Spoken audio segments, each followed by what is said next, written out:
Hello friends, good evening. Welcome to Sankalp Learning Solutions. Today we discuss about KCET second PUC physics, that is the wave optics chapter. So last class ಅಲ್ಲಿ ನಾವು just a minute. So last class ಅಲ್ಲಿ ಕೆಲವೊಂದು questions ಗಳನ್ನ solve ಮಾಡಿದ್ವಿ. So ನಿನ್ನೆ class ಅಲ್ಲಿ 15 questions are completed alva. So in that some questions are based on, just a minute, I'm repeating.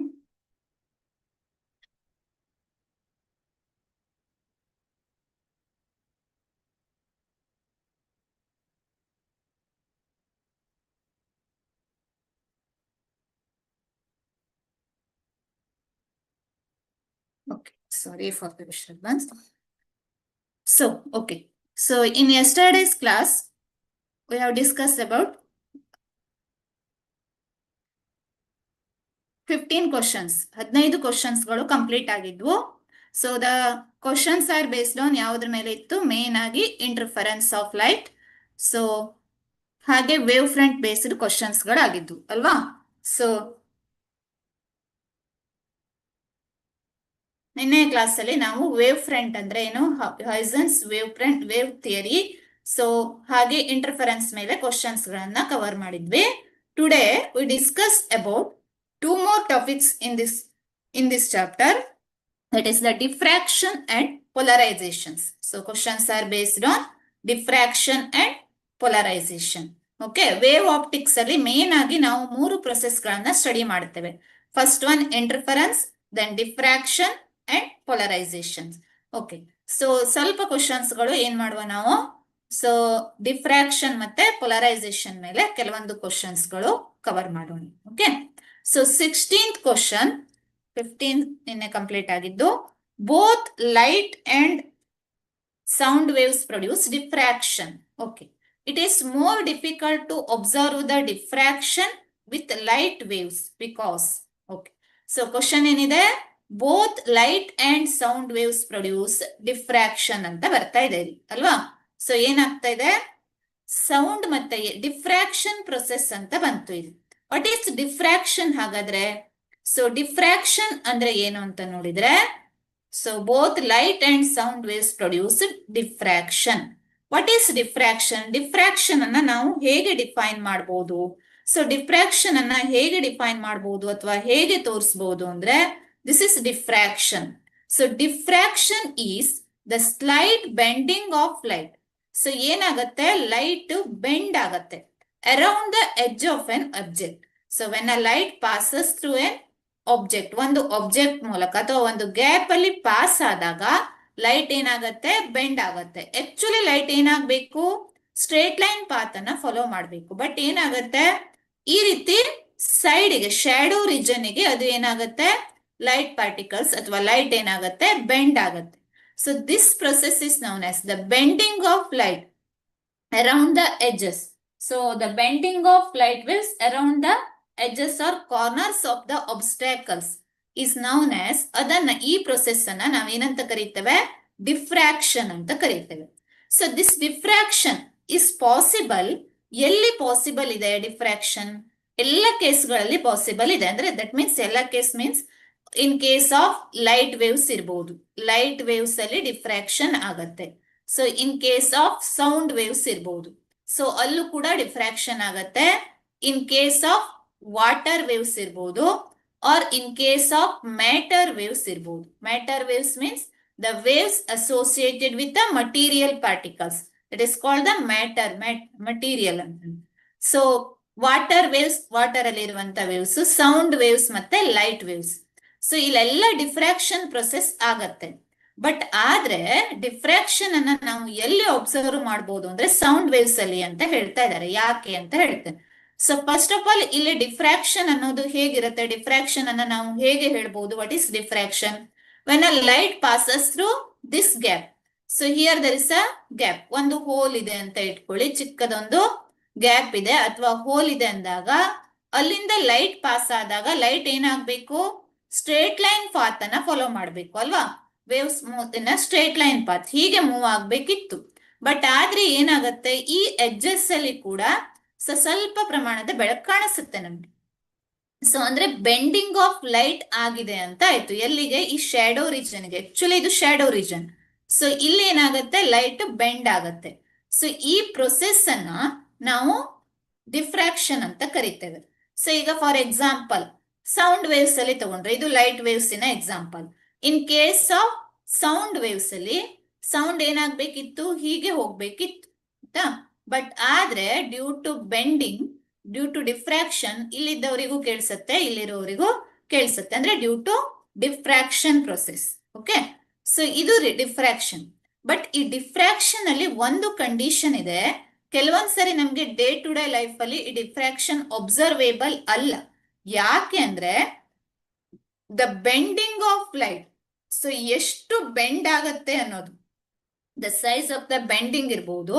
The bending depends on the relative size of the, ಅಂದ್ರೆ relative size of the wave length of light to the.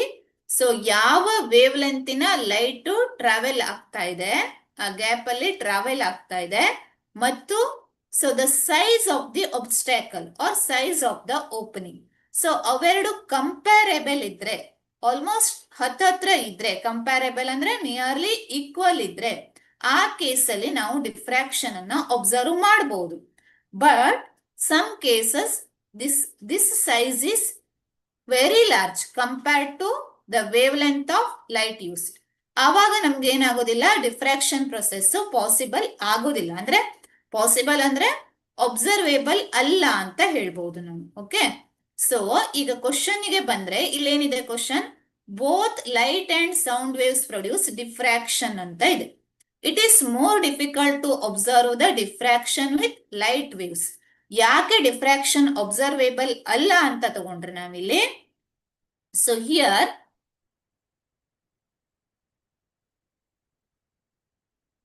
Okay, so light ವೇವಿನ wavelength ಎಷ್ಟಿರತ್ತೆ? So light waves ಅನ್ನ ತಗೊಂಡ್ರೆ it is in the order of 10⁻⁻10 meter ಅಥವಾ -9 meter. ಅಂದ್ರೆ in terms of nanometer or ಯಾವುದು angstrom ಅಲ್ಲಿ ಇರುತ್ತೆ ಅಲ್ವಾ, wave length of light. So in terms of nanometer ಅಥವಾ ಆಂಗ್ಸ್ಟ್ರಾಮ್ ಅಲ್ಲಿ ನಾವು ವೇವ್ ಲೆಂತ್ ಆಫ್ ಲೈಟ್ ಅನ್ನ ಅಬ್ಸರ್ವ್ ಮಾಡಬಹುದು. ಸೊ ಬಟ್ ಆದ್ರೆ ಇನ್ ಕೇಸ್ ಆಫ್ ಎಲ್ಲಿ ಅಂದ್ರೆ ಸೌಂಡ್ ವೇವ್ಸ್ ಅಲ್ಲಿ, ಸೌಂಡ್ ವೇವ್ಸ್ ಇನ wavelength, the wave length of sound waves is greater than the wave length of, ಏನಾಗುತ್ತೆ, wave length of sound waves is greater than wave length of light waves. So ಅಂದ್ರೆ sound waves ಇನ wavelength light waves ಇನ wavelength ಗಿಂತ ಜಾಸ್ತಿ ಆಗಿರುತ್ತೆ, more ಆಗಿರುತ್ತೆ. So in that case diffraction possible ಆಗ್ಬೇಕು ಅಂದ್ರೆ, ಅಥವಾ ಡಿಫ್ರಾಕ್ಷನ್ ಒಬ್ಸರ್ವೇಬಲ್ ಯಾವಾಗ ಅಂದ್ರೆ, the wave length of source is, wave length of light is ಏನಾಗಿರ್ಬೇಕು, sorry, wave length of source is, source wave is comparable to, ಯಾವುದಕ್ಕೆ comparable ಆಗಿರ್ಬೇಕು, size of the obstacle ಅಥವಾ size of the opening. So size of the gap ಅಥವಾ size of the edges ಗೆ ಏನಾಗಿರ್ಬೇಕು, ಕಂಪ್ಯಾರೇಬಲ್ ಆಗಿರ್ಬೇಕು. So ಆ ಕೇಸಲ್ಲಿ ಅಷ್ಟೇ ಡಿಫ್ರಾಕ್ಷನ್ ಪಾಸಿಬಲ್ ಇದೆ. ಸೊ ಹಾಗಾಗಿ ಇಲ್ಲಿ wave length of sound waves ಜಾಸ್ತಿ ಇರೋದಕ್ಕೆ ಇದು almost comparable to the size of the obstacle ಅಥವಾ ಸೈಜ್ ಆಫ್ ದ ಕಾರ್ನರ್ ಆಗಿದ್ದಕ್ಕೆ, ಸೊ ಏನಾಗತ್ತೆ, ಲೈಟ್ ಸೌಂಡ್ ವೇವ್ಸ್ ಅಲ್ಲಿ ಡಿಫ್ರಾಕ್ಷನ್ ನ ಅಬ್ಸರ್ವ್ ಮಾಡಬಹುದು. ಹಾಗಾಗಿ ಆಪ್ಷನ್ ಬಿ ಅನ್ನೋದು ನಮ್ಗೆ ಇಲ್ಲಿ ಕರೆಕ್ಟ್ ಆನ್ಸರ್ ಆಗತ್ತೆ. Because wave length of light waves is far smaller, therefore it is more difficult to observe the diffraction with light waves ಅಂತ ಹೇಳ್ತಾ ಹೊಳ್ಬಹುದು. Okay, so next move to the next question. 16th ಆಯ್ತು, 17th one. Okay, in Young's double slit experiment, Young's double slit experiment ಅಲ್ಲಿ ಏನಿದೆ question, only interference occurs, only diffraction occurs both interference and diffraction occurs, polarization occurs ಅಂತಿದೆ. So 4 option ಗಳನ್ನ ಕೊಟ್ಟಿದ್ದಾರೆ. Young's double slit experiment ಅಲ್ಲಿ ಏನಾಗತ್ತೆ ಅಂದ್ರೆ only interference occurs, interference ಆಗತ್ತೆ. Young's double slit experiment ಅಲ್ಲಿ ನಾವು ಏನನ್ನ ಯೂಸ್ ಮಾಡ್ತೇವೆ? Here there is a source. Okay, so ಇಲ್ಲಿ ಮೊನೋಕ್ರೊಮ್ಯಾಟಿಕ್ ಸೋರ್ಸ್ ಅನ್ನ ಬೇಕು ಅಂತ ಅನ್ನೋದಕ್ಕೆ ನಾವೇನ್ ಮಾಡ್ತೇವೆ? ವಿ ಯೂಸ್ ಡಬಲ್ ಸ್ಲಿಟ್ಸ್ ಅಲ್ವಾ? ಸೊ ಇದನ್ನ ಒಂದು ಸ್ಲಿಟ್ ಮೂಲಕ ಪಾಸ್ ಮಾಡ್ತೇವೆ. ಲೈಟ್ ವೇವ್ ಅನ್ನ ಜಸ್ಟ್ ಲೈಕ್ ಅ ಸ್ಲಿಟ್ ಮೂಲಕ ಪಾಸ್ ಮಾಡ್ತೇವೆ. ಸೊ ಈ ಸ್ಲಿಟ್ ಸೇಮ್ ಸೋರ್ಸ್ ಇಂದ ಬರುವಂತ ಲೈಟ್ ವೇವ್ ಅನ್ನ ಒಂದು ಸ್ಲಿಟ್ ಮೂಲಕ ಪಾಸ್ ಮಾಡ್ತೇವೆ. ಸೊ ಈ ಸ್ಲಿಟ್ ಇಂದ ಬಂದಂತ ವೇವ್ ಏನಾಗಿರುತ್ತೆ? They are coherent. ಸೊ ಇವೆರಡು ಕೋಹರೆಂಟ್ ಸೋರ್ಸಸ್ ಆಗತ್ತೆ. ಸೊ ಕೋಹರೆಂಟ್ ಸೋರ್ಸ್ ಆಗೋದಕ್ಕೆ ನಾವೇನ್ ಮಾಡಬಹುದು? ಇಂಟರ್ಫರೆನ್ಸ್ ಅನ್ನ ಅಬ್ಸರ್ವ್ ಮಾಡಬಹುದು. ಇಂಟರ್ಫರೆನ್ಸ್ ಇಸ್ ಪಾಸಿಬಲ್, ಇಲ್ಲಿ ಇಂಟರ್ಫರೆನ್ಸ್ ಆಗತ್ತೆ. ಸೊ ಅದ್ರ ಜೊತೆಗೆ ಡಿಫ್ರಾಕ್ಷನ್ ಆಗ್ಬೇಕು ಅಂದ್ರೆ ಡಿಫ್ರಾಕ್ಷನ್ ಕೂಡ ಪಾಸಿಬಲ್ ಇದೆ. ಯಾಕಂದ್ರೆ ಡಿಫ್ರಾಕ್ಷನ್ ಅನ್ನೋದನ್ನ ನಾವು ಹೇಗೆ ಡಿಫೈನ್ ಮಾಡ್ತೇವೆ? It is the bending of light around the edges of an obstacle. So ಇಲ್ಲೊಂದು ಎಡ್ಜ್ ಅಥವಾ ಸ್ಮಾಲ್ ಓಪನಿಂಗ್ ಬಂತು ಅಲ್ವಾ? ಸೊ ಹಾಗಾಗಿ ಇಲ್ಲೇನಾಗತ್ತೆ? ಡಿಫ್ರಾಕ್ಷನ್ ಇಸ್ ಪಾಸಿಬಲ್ ಇಲ್ಲಿ, ಆಯ್ತಾ? ಸೊ ಇಲ್ಲಿ around this edges diffraction is possible. So ಹಾಗಾಗಿ ನಾವೇನ್ ಹೇಳ್ಬಹುದು? In Young's double slit experiment both interference and diffraction occurs. Okay, just ನೆನ್ಪಿಟ್ಕೊಳ್ಳಿ, ಇಲ್ಲಿ ಡಿಫ್ರಾಕ್ಷನ್ ಆಗ್ಬೇಕು ಅಂದ್ರೆ ಏನಿರ್ಬೇಕು? ಒಂದು wave length of light is almost comparable to the size of the obstacle. So ಇಲ್ಲಿ ನಾವು ಯೂಸ್ ಮಾಡುವಂತ ಓಪನಿಂಗ್ಸ್ ಅಥವಾ ಈ ಸ್ಲಿಟ್ಸ್ ಅನ್ನ ಸೈಜ್ ತುಂಬಾ ಚಿಕ್ಕದಾಗಿರುತ್ತೆ. ಸೊ ಹಾಗಾಗಿ it is comparable to the wave length of light ಅಂತ ತಗೊಳ್ಬಹುದು. ಒಂದು ಡಿಫ್ರಾಕ್ಷನ್ ಆಗ್ಲಿಕ್ಕೆ ಈ ಕಂಡೀಷನ್ ಪಾಸಿಬಲ್ ಆದ್ರೆ ಸಾಕು. ಸೊ ಈ ಕಂಡೀಷನ್ ಇಲ್ಲಿ ಸ್ಯಾಟಿಸ್ಫೈ ಆಗತ್ತೆ. Light is passing through an edge ಅಥವಾ light is passing through an small opening ಅಂತ ಹೇಳ್ಬಹುದು. ಸೊ ಇಂಟರ್ಫರೆನ್ಸ್ ಆಗ್ಬೇಕು ಅಂದ್ರೆ ಏನಾಗ್ಬೇಕು? ಲಾಸ್ಟ್ ಕ್ಲಾಸ್ ಅಲ್ಲಿ ನಾವು ಡಿಸ್ಕಸ್ ಮಾಡಿದ್ವಿ. To interference the necessary condition for interference ಏನಾಗತ್ತೆ? ಒಂದು ಕೋಹರೆಂಟ್ ಸೋರ್ಸ್ ಇರಬೇಕು ಅಲ್ವಾ? Coherent source necessary.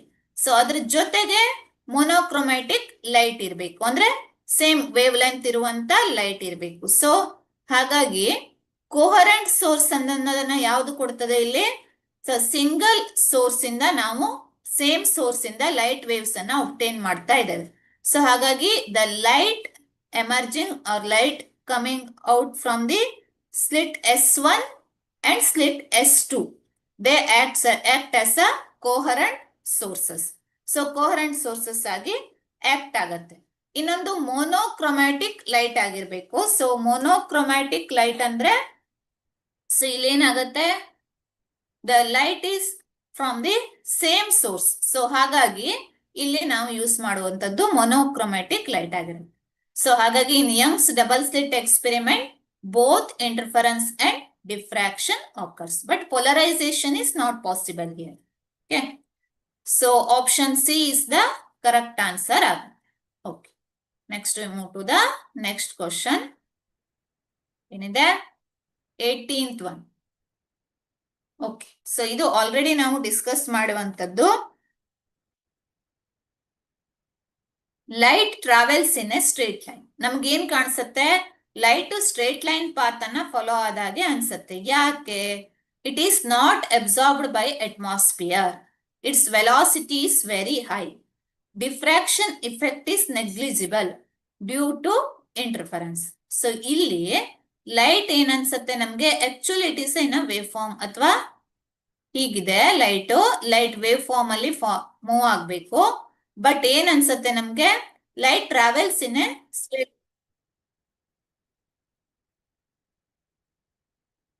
light travels in a straight line anta bantu, because it is not absorbed by atmosphere. This is not correct. So not absorbed by atmosphere annodu answer alla illi. Okay, so its velocity is very high.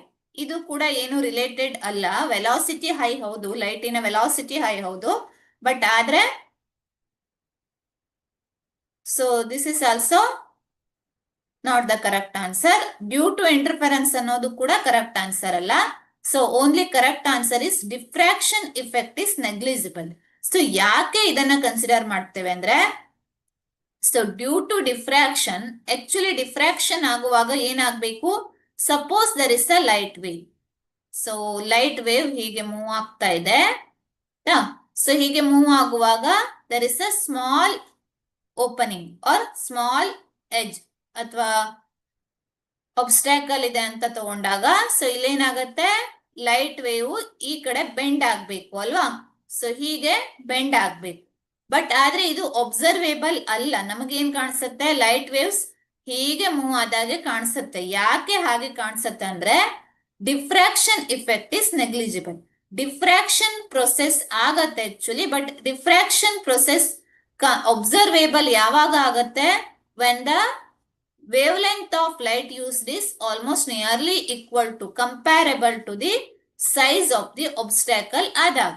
But ಆದ್ರೆ actual ಕೇಸಲ್ಲಿ ಏನಾಗತ್ತೆ, maximum ಅಂದ್ರೆ size of the ಒಬ್ಸ್ಟ್ಯಾಕಲ್, ಯಾವುದೇ ಒಂದು ಸಣ್ಣ ಕಲ್ಲು piece ಅನ್ನ ತಗೊಳ್ಳಿ ಅಥವಾ ಯಾವುದೇ ಚಿಕ್ಕದ ಸೈಜ್ ಅನ್ನ ತಗೊಂಡ್ರೆ, size of the obstacle is nearly in millimetre ಅಲ್ಲಿ ಇರಬಹುದು. But wave length of light ಎಷ್ಟಿರತ್ತೆ, 10⁻⁹ ಮೀಟರ್ಸ್ ಅಲ್ಲಿ ಇರುತ್ತೆ ಅಲ್ವಾ. So wave length of light is in 10⁻⁹ metres, but size of the obstacle is equal to 10⁻³ metre. ಅಂದ್ರೆ ಯಾವುದು ದೊಡ್ಡದಾಯ್ತು ಇಲ್ಲಿ, so 10 size of the obstacle is big ಅಲ್ವಾ, compared to the size of the ಅಥವಾ wave length of the light waves ಗೆ compare ಮಾಡಿದಾಗ size of the obstacle is big. So ಹಾಗಾಗಿ ಈ ಕಂಡೀಷನ್ ಏನಾಗೋದಿಲ್ಲ, ಸ್ಯಾಟಿಸ್ಫೈ ಆಗೋದಿಲ್ಲ ಇಲ್ಲಿ. ಸೊ ಈ ಕಂಡೀಷನ್ ಸ್ಯಾಟಿಸ್ಫೈ ಆಗದೆ ಇರೋದಕ್ಕೆ ಡಿಫ್ರಾಕ್ಷನ್ ಇಫೆಕ್ಟ್ ಏನಾಗತ್ತೆ, ನೆಗ್ಲಿಜಿಬಲ್ ಆಗತ್ತೆ. ಸೊ ಡಿಫ್ರಾಕ್ಷನ್ ಇಫೆಕ್ಟ್ ನೆಗ್ಲಿಜಿಬಲ್ ಅಂದ್ರೆ ಮೀನಿಂಗ್ ಏನಾಯ್ತಲ್ಲಿ, ಲೈಟ್ ಟ್ರಾವೆಲ್ಸ್ ಇನ್, ನಮ್ಗೆ ಕಾಣಿಸೋದು light travels in straight line ಅಂತ ಕಾಣಿಸುತ್ತೆ. ಓಕೆ, ಸೊ ಈ ಬೆಂಡಿಂಗ್ ಇಫೆಕ್ಟ್, ಲೈಟ್ ಬೆಂಡ್ ಆಗೋ ಇಫೆಕ್ಟ್ ನೆಗ್ಲಿಜಿಬಲ್ ಆಗುತ್ತೆ. ಸೊ ಹಾಗಾಗಿ option C is the correct answer ಆಯ್ತು. ಓಕೆ, ಸೊ ಐ ಹೋಪ್ ಇದು ಕ್ಲಿಯರ್ ಆಗಿದೆ ಅನ್ಕೋತೇನೆ. ಜಸ್ಟ್ ನಾನು ಲಾಸ್ಟ್ ಕ್ಲಾಸ್ ಅಲ್ಲಿ ಹೇಳಿದಾಗೆ ಇಲ್ಲಿ ನಾವು ಥಿಯರಿ ಪಾರ್ಟ್ ಅನ್ನ ಜಾಸ್ತಿ ತಗೊಳ್ತೇವೆ ಈ ಚಾಪ್ಟರ್ ಅಲ್ಲಿ. Okay, the resolving power of A human I ಅಂತಿದೆ ಅಲ್ವಾ. So resolving power of A human I.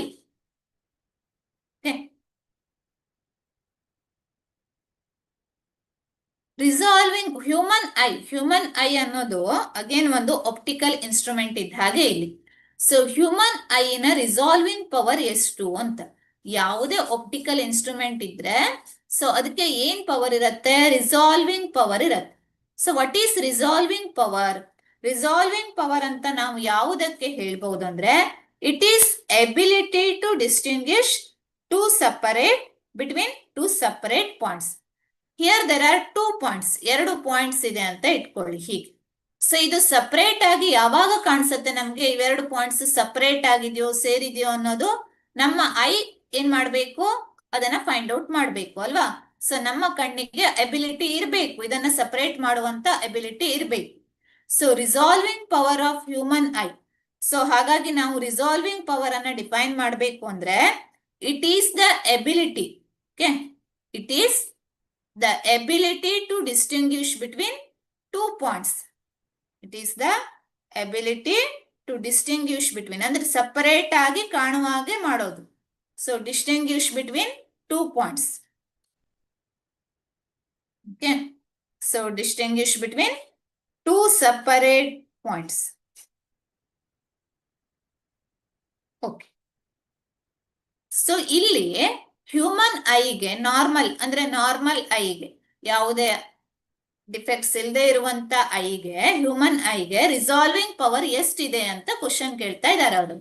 So ಎಷ್ಟಿರತ್ತೆ ಅದರ ರಿಸಾಲ್ವಿಂಗ್ ಪವರ್, ಅದರ ಎಬಿಲಿಟಿ ಎಷ್ಟಿರತ್ತೆ, ರಿಸಾಲ್ವಿಂಗ್ ಪವರ್ ಅದರ ಎಬಿಲಿಟಿ ಎಷ್ಟಿರತ್ತೆ?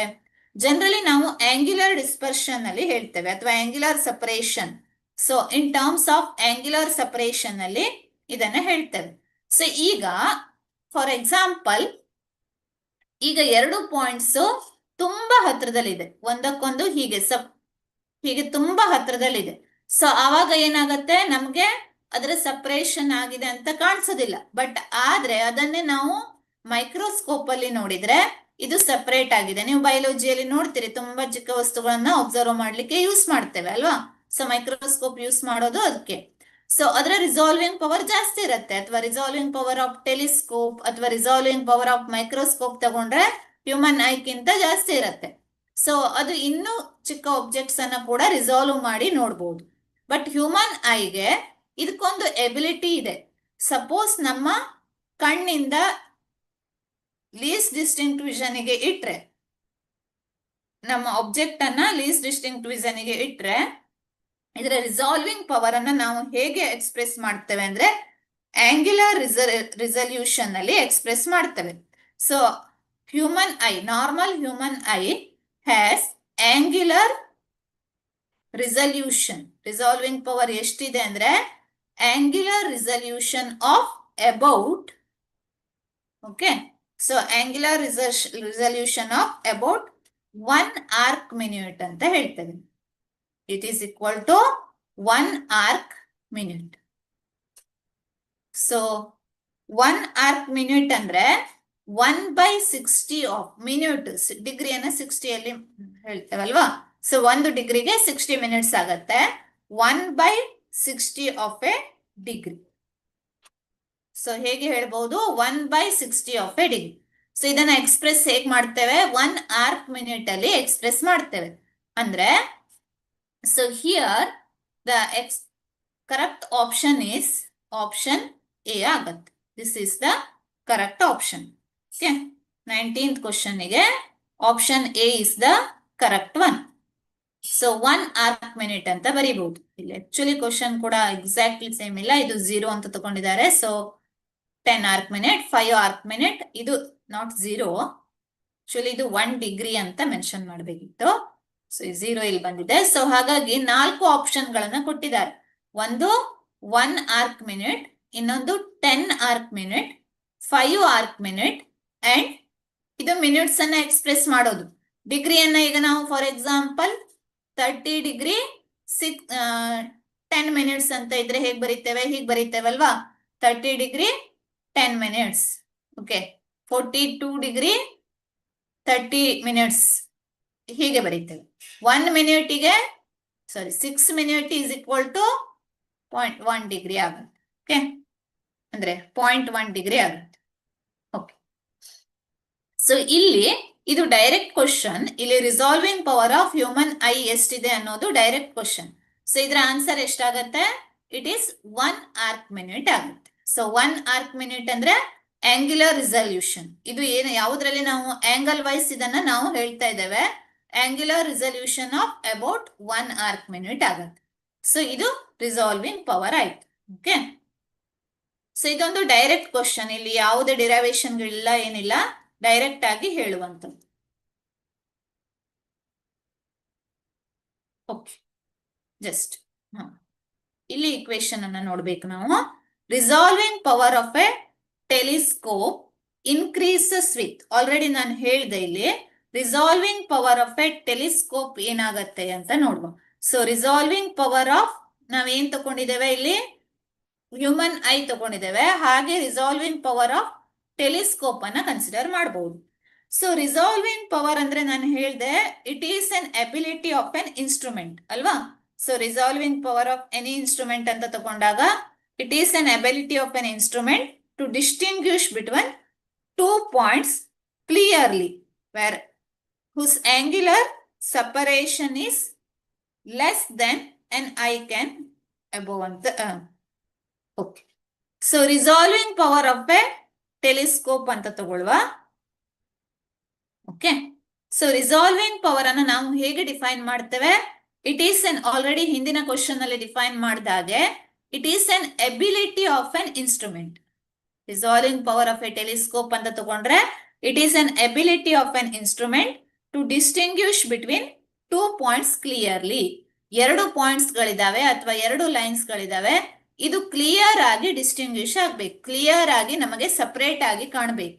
ಓಕೆ, ಸೊ ಕ್ಲಿಯರ್ ಆಗಿ ಸಪರೇಟ್. ಈಗ ಫಾರ್ ಎಕ್ಸಾಂಪಲ್ 2 ನಂಬರ್ಸ್ ಇದೆ, 238 ಅಂತ ಬರೆದಿದ್ದೇವೆ. ಇದು ನಾವು ದೂರದಿಂದ ನೋಡಿದಾಗ ನಮ್ಗೆ 238 ಅಂತ ಕ್ಲಿಯರ್ ಆಗಿ ವಿಸಿಬಲ್ ಇರ್ಬೇಕು. ಸಪೋಸ್ ಇದು ತುಂಬಾ ಹತ್ರ ಇದಂಗ್ ಕಾಣಿಸಿದ್ರೆ ಅವಾಗ ನಮ್ಗೆ ಇದು ಕ್ಲಿಯರ್ಲಿ ವಿಸಿಬಲ್ ಅಲ್ಲ ಅಲ್ವಾ? ಸೊ ಡಿಸ್ಟಿಂಗ್ವಿಷಬಲ್ ಅಲ್ಲ, ಈ ನಂಬರ್ಸ್ ನಡುವನ್ನ ಡಿಸ್ಟಿಂಗ್ವಿಶ್ ಮಾಡ್ಲಿಕ್ಕೆ ಆಗಲ್ಲ. ಸೊ ಹಾಗೆ 2 ಪಾಯಿಂಟ್ಸ್ ಅನ್ನ ಕ್ಲಿಯರ್ ಆಗಿ ಡಿಸ್ಟಿಂಗ್ವಿಶ್ ಮಾಡುವಂಥದ್ದು, ಸಪರೇಟ್ ಮಾಡುವಂತ capacity. Okay, ability of an instrument to distinguish between 2 points clearly whose angular separation is less than an eye can resolve. Okay, so angular separation ಏನಾಗಿರ್ಬೇಕು, and eye can resolve, ನಮ್ಮ ಕಣ್ಣು resolve ಮಾಡೋದಕ್ಕಿಂತನೂ less ಆಗಿರ್ಬೇಕು. Okay, so ಈ ಕೇಸಲ್ಲಿ ನಾವೇನ್ ತಗೊಳ್ಳುವ, ಇದು resolving power of N definition of resolving power of an instrument ಅಂತ ಆಗತ್ತೆ. So resolving power of telescope ಅನ್ನ ಬರೀಬೇಕು ಅಂದ್ರೆ ಇದಕ್ಕೊಂದು ಎಕ್ಸ್ಪ್ರೆಷನ್ ಇದೆ. ರಿಸಾಲ್ವಿಂಗ್ ಪವರ್ ಆಫ್ ಟೆಲಿಸ್ಕೋಪಿಗೆ ಒಂದು ಎಕ್ಸ್ಪ್ರೆಷನ್ ಇದೆ. That is resolving power of a telescope is equal to B divided by 1.22 lambda ಅಂತ ಬರೀತೇವೆ. ಸೊ ಇಲ್ಲಿ ಲ್ಯಾಂಬ್ಡಾ ಅನ್ನೋದು wave length of light used. So ಯಾವ ವೇವ್ ಲೆಂತಿನ ಈ ಲೈಟಿನ ವೇವ್ ಲೆಂತ್ ಎಷ್ಟು ಅನ್ನೋದು ಲ್ಯಾಂಬ್ಡಾ ಅನ್ನೋದು. ಇನ್ನೊಂದು ಯಾವುದು ಬಿ ಅಂತ ಬರುತ್ತಲ್ವಾ, where B is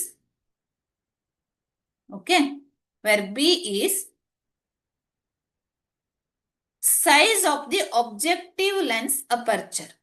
So it is size of objective lens aperture. Telescope ಅಲ್ಲಿ ನಾನು ರೇ ಆಪ್ಟಿಕ್ಸ್ ಹೇಳುವಾಗ ಹೇಳಿದ್ದೆ, ಏನ್ ಹೇಳಿದ್ದೆ, ಟೆಲಿಸ್ಕೋಪ್ ಅಲ್ಲಿ ನಾವು 2 ಲೆನ್ಸ್ ಗಳನ್ನ ಯೂಸ್ ಮಾಡ್ತೇವೆ. ಒಂದು ಆಬ್ಜೆಕ್ಟಿವ್ ಲೆನ್ಸ್ ಅಂತ ಕರೀತೇವೆ, which is near to the object. Okay, so ಯಾವ ಆಬ್ಜೆಕ್ಟ್ ಅನ್ನ ನಾವು ವ್ಯೂ ಮಾಡಬೇಕೋ ಆ ಆಬ್ಜೆಕ್ಟ್ ಗೆ ಹತ್ರ ಇರುವಂತದ್ದು ಯಾವುದು, ಆಬ್ಜೆಕ್ಟಿವ್ ಲೆನ್ಸ್. ಓಕೆ, ಸೊ ಇನ್ನೊಂದು ಐ ಪೀಸ್ ಅಂತ ಯೂಸ್ ಮಾಡ್ತೇವೆ. This eyepiece is near to this lens is near to our eye ಅಲ್ವಾ, ನಮ್ಮ ಐಗೆ ಹತ್ರ ಇರುತ್ತೆ. ಈ ರೀತಿಯಲ್ಲಿ 2 ಲೆನ್ಸ್ ಗಳನ್ನ ಯೂಸ್ ಮಾಡ್ತೇವೆ. ಸೊ ಇಲ್ಲಿ ಬಿ ಅನ್ನೋದು ಏನನ್ನ ರಿಪ್ರೆಸೆಂಟ್ ಮಾಡುತ್ತೆ, size of objective lens aperture. So aperture ಅಂದ್ರೆ ಎಷ್ಟು ಲೆನ್ಸ್ ಅಲ್ಲಿ ಎಷ್ಟು ಪೋರ್ಷನ್ ಅಲ್ಲಿ ಲೈಟ್ ಪಾಸ್ ಆಗೋದಕ್ಕೆ ಪಾಸಿಬಲ್ ಇದೆ. ಸೊ ಇದು ಲೆನ್ಸ್ ಆದ್ರೆ ಇಲ್ಲಿ ಎಷ್ಟು ಪೋರ್ಷನ್ ಅಲ್ಲಿ ಲೈಟ್ ಪಾಸ್ ಆಗತ್ತೆ ಅಂತ ಕನ್ಸಿಡರ್ ಮಾಡುವಂತದ್ದು ಅಪರ್ಚರ್ ಅಂತ ಕರೀತೇವೆ. So objective B represents the size of objective lens aperture ಅಂತ ಆಯ್ತು. ಸೊ ಈಗ ಕ್ವಶನ್ ಏನಿದೆ, resolving power of a telescope increases with. Resolving power of a telescope ಅನ್ನ ನಾವು ಹೇಗೆ ಇನ್ಕ್ರೀಸ್ ಮಾಡಬಹುದು, ಬೈ ಇನ್ಕ್ರೀಸಿಂಗ್ ಬಿ ಅಲ್ವಾ, ಒಂದು, ಇಲ್ಲ by decreasing lambda, wave length ಅನ್ನ ಡಿಕ್ರೀಸ್ ಮಾಡುವಂಥದ್ದು. ಸೊ ಇಲ್ಲಿ ವೇವ್ ಲೆಂತ್ ಗೆ ರಿಲೇಟೆಡ್ ಯಾವುದೇ ಆಪ್ಷನ್ಗಳು ಇಲ್ಲ ಆಪ್ಷನ್ಸ್ ಅಲ್ಲಿ. ಸೊ ಇನ್ನೇನಿದೆ ಕ್ವಶನ್ ಅಲ್ಲಿ, ಆನ್ಸರ್ ಅಲ್ಲಿ, increase in focal length of eyepiece ಬಗ್ಗೆ ನಮ್ಗೆ ಇಲ್ಲಿ ಯಾವುದೇ ಇಕ್ವೇಶನ್ ಸಿಗೋದಿಲ್ಲ. ಸೊ ಹಾಗಾಗಿ ಈ ಆಪ್ಷನ್ ಅನ್ನ ನಾವು ಕರೆಕ್ಟ್ ಅಂತ ತಗೊಳ್ಳಿಕ್ಕಾಗಲ್ಲ. Increase in focal length of objective ನ ಫೋಕಲ್ ಲೆಂತ್ ಅನ್ನ ಕೊಟ್ಟಿಲ್ಲ ಇಲ್ಲಿ. ನಾವು ಮ್ಯಾಗ್ನಿಫೈಯಿಂಗ್ ಪವರ್ ಈಗಾದ್ರೆ ಕೊಡ್ತಿದ್ರು, ಇಲ್ಲಿ ಏನಿದೆ, ರಿಸಾಲ್ವಿಂಗ್ ಪವರ್ ಇದೆ. ಮ್ಯಾಗ್ನಿಫೈಯಿಂಗ್ ಪವರ್ ಅಂದ್ರೆ ದೊಡ್ಡದಾಗಿ ಮಾಡುವಂತದ್ದು, ರಿಸಾಲ್ವಿಂಗ್ ಪವರ್ ಅಂದ್ರೆ ಸಪರೇಟ್ ಮಾಡುವಂತದ್ದು, 2 ಪಾಯಿಂಟ್ಸ್ ಅನ್ನ ಸಪರೇಟ್ ಆಗಿ ಕಾಣುವ ಹಾಗೆ ಮಾಡುವಂತದ್ದು ರಿಸಾಲ್ವಿಂಗ್ ಪವರ್. ಮ್ಯಾಗ್ನಿಫೈಯಿಂಗ್ ಪವರ್ ಅಂದ್ರೆ ಇರೋ ಸೈಜ್ ಗಿಂತ ದೊಡ್ಡದಾಗಿ ಕಾಣಿಸುವಂತೆ ಮಾಡುವಂತದ್ದು resolving power. So increase in aperture of eyepiece.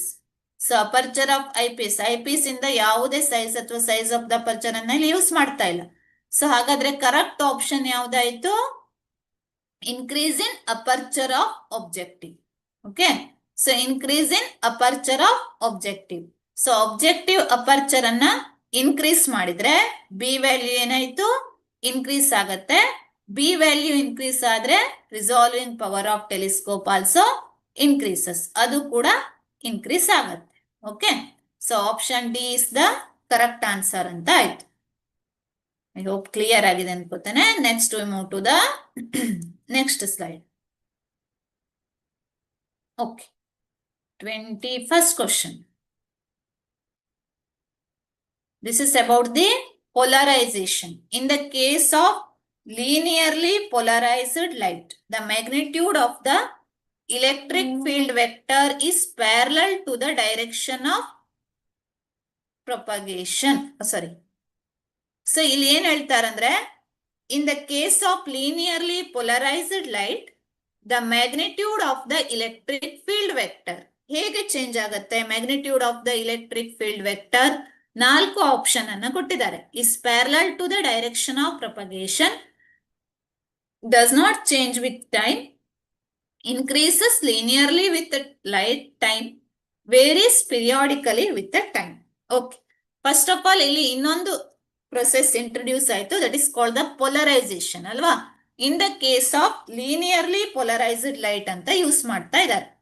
So sorry, ಏನಾಗತ್ತೆ, ಜನರಲಿ ಲೈಟ್ ವೇವ್ ಅನ್ನ ನಾವು ಹೇಗೆ ಕನ್ಸಿಡರ್ ಮಾಡ್ತೇವೆ? Light wave is a electromagnetic wave.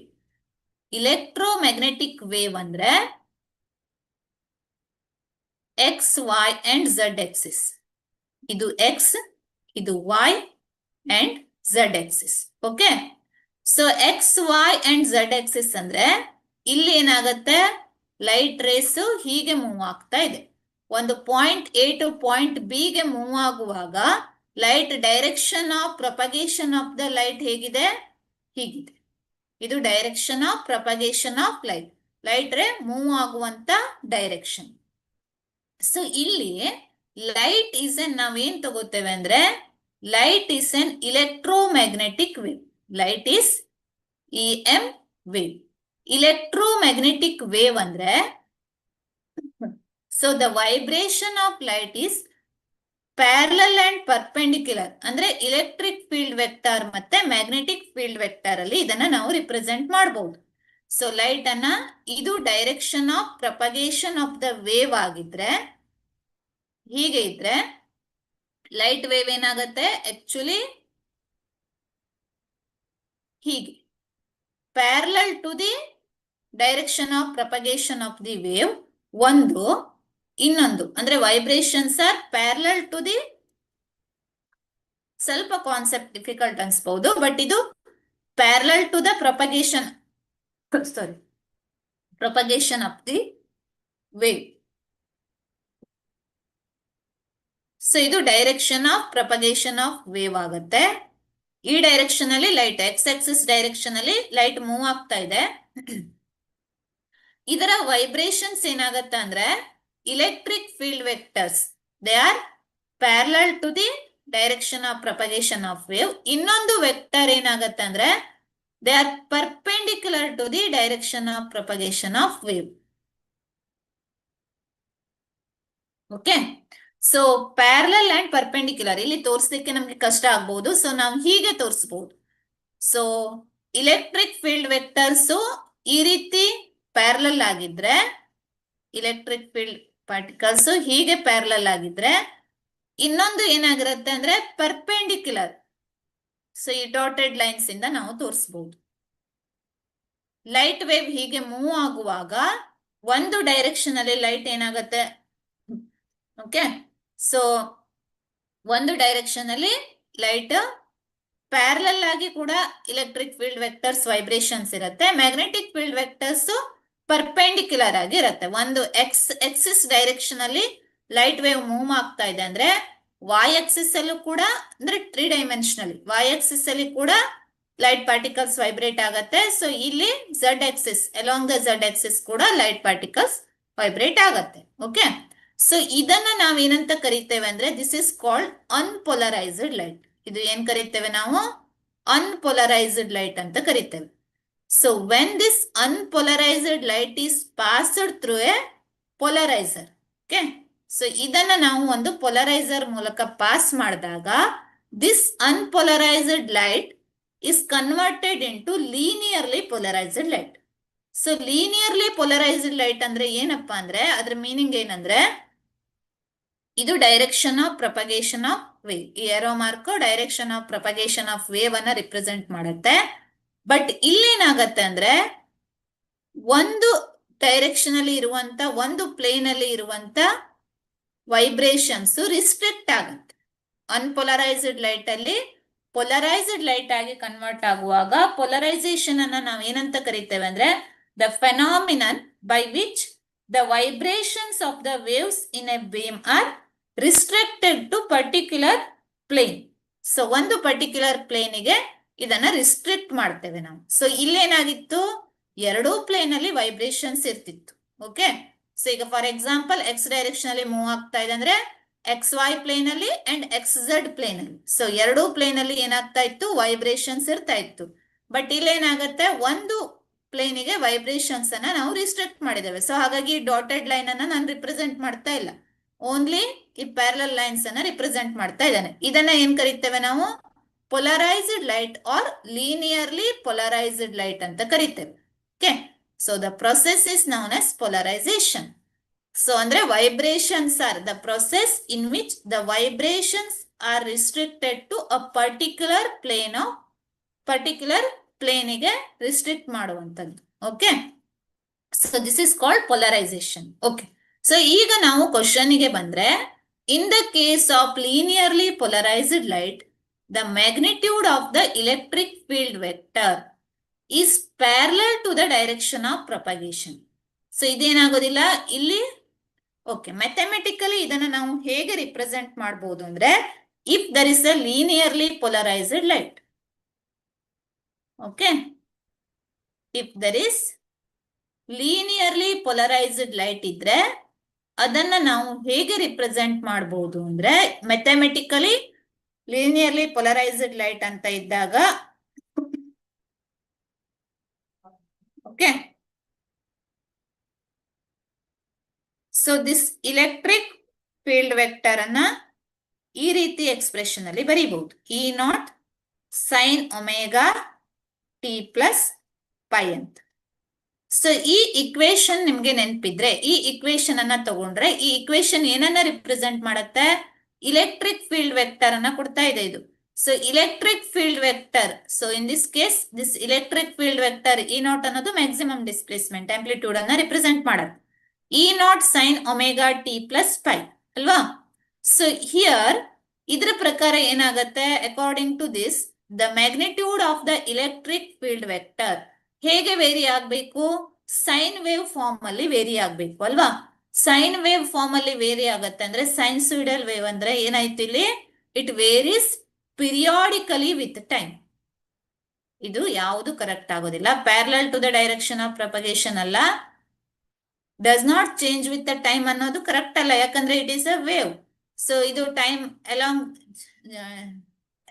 With respect to time it changes, its value changes. ಯಾಕಂದ್ರೆ ವಿತ್ ರಿಸ್ಪೆಕ್ಟ್ ಟು ಟೈಮ್ ಇದು ಹೀಗೆ ಇರೋದಿಲ್ಲ, ಇದು ಏನಾಗುತ್ತೆ ವೇವ್ ಫಾರ್ಮ್ ಅಲ್ಲಿ ಇದೆ. ಓಕೆ, ಸೊ ಹಾಗಾಗಿ ವಿತ್ ರಿಸ್ಪೆಕ್ಟ್ ಟು ಟೈಮ್ ಇದರ ವ್ಯಾಲ್ಯೂ ಏನಾಗುತ್ತೆ, magnitude of electric field vector value change ಆಗತ್ತೆ. ಇನ್ಕ್ರೀಸಸ್ ಲೀನಿಯರ್ಲಿ ವಿತ್ ಟೈಮ್ ಅನ್ನೋದು ಸರಿಯಾದದ್ದಲ್ಲ. ಯಾಕೆ ಹೇಳಿ, ಒಂದ್ಸರಿ ಇದು ಇನ್ಕ್ರೀಸ್ ಆಗತ್ತೆ, ಒಂದ್ಸರಿ ಡಿಕ್ರೀಸ್ ಆಗತ್ತೆ, ಮತ್ತೆ ಇನ್ಕ್ರೀಸ್ ಡಿಕ್ರೀಸ್ ಆಗ್ತಾ ಹೋಗುತ್ತೆ. ಸೊ ಹಾಗಾಗಿ ಇನ್ಕ್ರೀಸಸ್ ಲೀನಿಯರ್ಲಿ ವಿತ್ ಟೈಮ್ ಅನ್ನೋದು ಕೂಡ ಕರೆಕ್ಟ್ ಅಲ್ಲ. It is parallel to the direction of propagation. Parallel to the direction of propagation ಅಂದ್ರೆ ಏನು, ಇದು ಡೈರೆಕ್ಷನ್ ಆಫ್ ಪ್ರೊಪಗೇಷನ್ ಆದ್ರೆ ಇದು ಏನಿರ್ಬೇಕು, ಇದು ಹೀಗಿರ್ಬೇಕು electric field vector. It is also not possible. So ಹಾಗಾಗಿ it varies periodically with time ಅನ್ನೋದು ಸರಿಯಾದ ಆನ್ಸರ್ ಆಗುತ್ತೆ. ಮ್ಯಾಥಮೆಟಿಕಲಿ ಇದನ್ನ ಈ ರೀತಿಯಲ್ಲಿ ರಿಪ್ರೆಸೆಂಟ್ ಮಾಡಬಹುದು. ಓಕೆ, ಸೊ ಆಪ್ಷನ್ ಡಿ ಅನ್ನೋದು ಕರೆಕ್ಟ್ ಆನ್ಸರ್ ಆಗತ್ತೆ. Okay, next we move to the next question.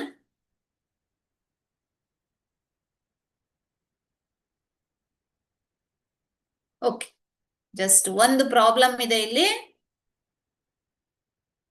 ಈ ಚಾಪ್ಟರ್ ಇಂದ. ನೆಕ್ಸ್ಟ್ ಪ್ರಾಬ್ಲಮ್ ಗೆ ಹೋಗೋಣ. ಬಹಳ simple one. 2 slits 4 millimetre apart. ಏನ್ ಕೊಟ್ಟಿದ್ದಾರೆ, 2 ಸ್ಲಿಟ್ಸ್ ಕೊಟ್ಟಿದ್ದಾರೆ, 4 ಮಿಲಿಮೀಟರ್ ಅಪಾರ್ಟ್ ಇದೆ. They are illuminated by a light of wavelength 6000 angstrom. What will be the fringe width on a screen placed 2 meter far from the slits? Okay, it is based on Young's double slit experiment. Okay, so ಏನೇನ್ ಕೊಟ್ಟಿದ್ದಾರೆ ಅವರು, last class ಅಲ್ಲಿ ನಾನು ಹೇಳಿದ್ದೆ ಅಲ್ವಾ, Young's double slit experiment ಅಲ್ಲಿ ಏನಾಗುತ್ತೆ, here there is a light source. So light source ಇಂದ ಏನಾಗುತ್ತೆ, ಲೈಟ್ ವೇವ್ಸ್ ಹೊರಡ್ತಾವೆ ಅಲ್ವಾ. ಸೊ ಲೈಟ್ ವೇವ್ಸ್ ಅನ್ನ ಎಮಿಟ್ ಮಾಡುತ್ತೆ. ಸೊ ಈ ಲೈಟ್ ವೇವ್ಸ್ ಅನ್ನ ನಾವೇನ್ ಮಾಡ್ತೇವೆ, ಎರಡು ಸ್ಲಿಟ್ಸ್ ಗೆ ಬೀಳುವಾಗೆ ಮಾಡ್ತೇವೆ. Incident on two slits is made to fall on two slits, S1 and S2. Okay, so ಈ S1 ಇಂದ ಹೊರಟಂತ ವೇವ್ ಮತ್ತೆ S2 ಇಂದ ಹೊರಟಂತ ವೇವಿಗೆ ದೇ ಆರ್ ಕೋಹರೆಂಟ್ ಸೋರ್ಸಸ್ ಆಗಿ ಆಕ್ಟ್ ಆಗತ್ತೆ. They interfere and interference happens and they meet at a point. So ಈ point ಅನ್ನ ನಾವೇನಂತ ಕರಿತೇವೆ, ಈ ಪಾಯಿಂಟ್ ಅಲ್ಲಿ ಇಂಟರ್ಫರೆನ್ಸ್ ಪ್ಯಾಟರ್ನ್ ಸಿಗತ್ತೆ. Here the screen is placed. So interference fringes are obtained on this frame. So this screen ಮೇಲೆ interference fringes ಅನ್ನ obtain ಮಾಡ್ತೇವೆ. ಓಕೆ, ಸೊ ಇಲ್ಲಿ ಏನ್ ಕೊಟ್ಟಿದ್ದಾರೆ, ಕ್ವಶನ್ ಏನಿದೆ, ಫಸ್ಟ್ ಕ್ವಶನ್ ಅನ್ನ ಕರೆಕ್ಟ್ ಆಗಿ ನೋಡ್ಕೊಳ್ಳಿ. 2 slits 4 millimeter apart. ಅಂದ್ರೆ the distance between the 2 slits is equal to how much? ಇದೆರಡರ ನಡುವಿನ ಡಿಸ್ಟೆನ್ಸ್ ಸ್ಮಾಲ್ ಡಿ ಅಂತ ತಗೊಳ್ಳುವ. The distance between two slits is equal to ಎಷ್ಟು ಕೊಟ್ಟಿದ್ದಾರೆ ಅವರು, 4 millimeter apart.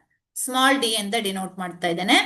ಮಿಲಿಮೀಟರ್ ಅಲ್ಲಿ ಇದೆ ಅಂದ್ರೆ ನಾವೇನ್ ಮಾಡ್ಬೇಕು, so it should convert into ಯಾವುದಕ್ಕೆ ಕನ್ವರ್ಟ್ ಮಾಡಬೇಕು, ಮೀಟರಿಗೆ ಕನ್ವರ್ಟ್ ಮಾಡಬೇಕು ಅಲ್ವಾ. 4 millimeter ಅಂದ್ರೆ 4 into 10⁻³ meters. Okay, and illuminated of wavelength 6000 angstrom. So ಇಲ್ಲಿ ಲೈಟ್ ಆಫ್ ವೇವ್ ಲೆಂತ್ ಎಷ್ಟು ಯೂಸ್ ಮಾಡ್ತಾ ಇದ್ದೇವೆ, 6000 angstrom.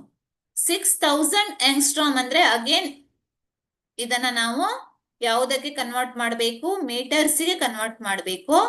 6000 into 10⁻⁻10 meters ಅಂತ ಆಯ್ತು.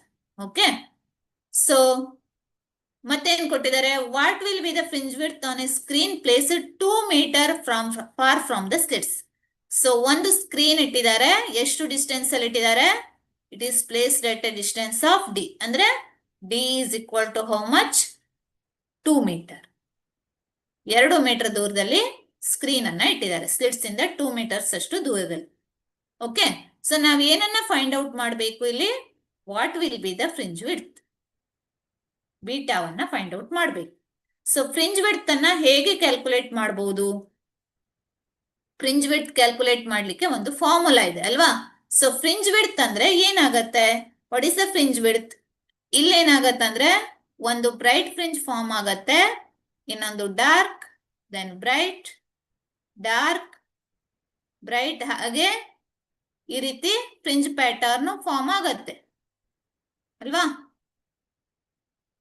ಹೀಗೆ ಫ್ರಿಂಜ್ ಪ್ಯಾಟರ್ನ್ ಬರುತ್ತೆ, ಒಂದು ಬ್ರೈಟ್, ಒಂದು ಡಾರ್ಕ್, ಬ್ರೈಟ್, ಡಾರ್ಕ್, ಆ ರೀತಿ ಫ್ರಿಂಜಸ್ ಫಾರ್ಮ್ ಆಗುತ್ತೆ ಇಂಟರ್ಫರೆನ್ಸ್ ಅಲ್ಲಿ. ಸೊ ಫ್ರಿಂಜ್ ವಿಡ್ತ್ ಅಂದ್ರೆ the distance between 2 consecutive bright fringes ಅಥವಾ distance between 2 consecutive dark fringes. So ಈ ಡಿಸ್ಟೆನ್ಸ್ ಅನ್ನ ನಾವು ಫ್ರಿಂಜ್ ವಿಡ್ತ್ ಅಂತ ಕರಿತೇವೆ. ಸೊ ಫ್ರಿಂಜ್ ವಿಡ್ತ್ ಗೆ ಏನಿದೆ formula, this fringe width is equal to, formula ಇದೆ ಇಲ್ಲಿ, lambda D by D.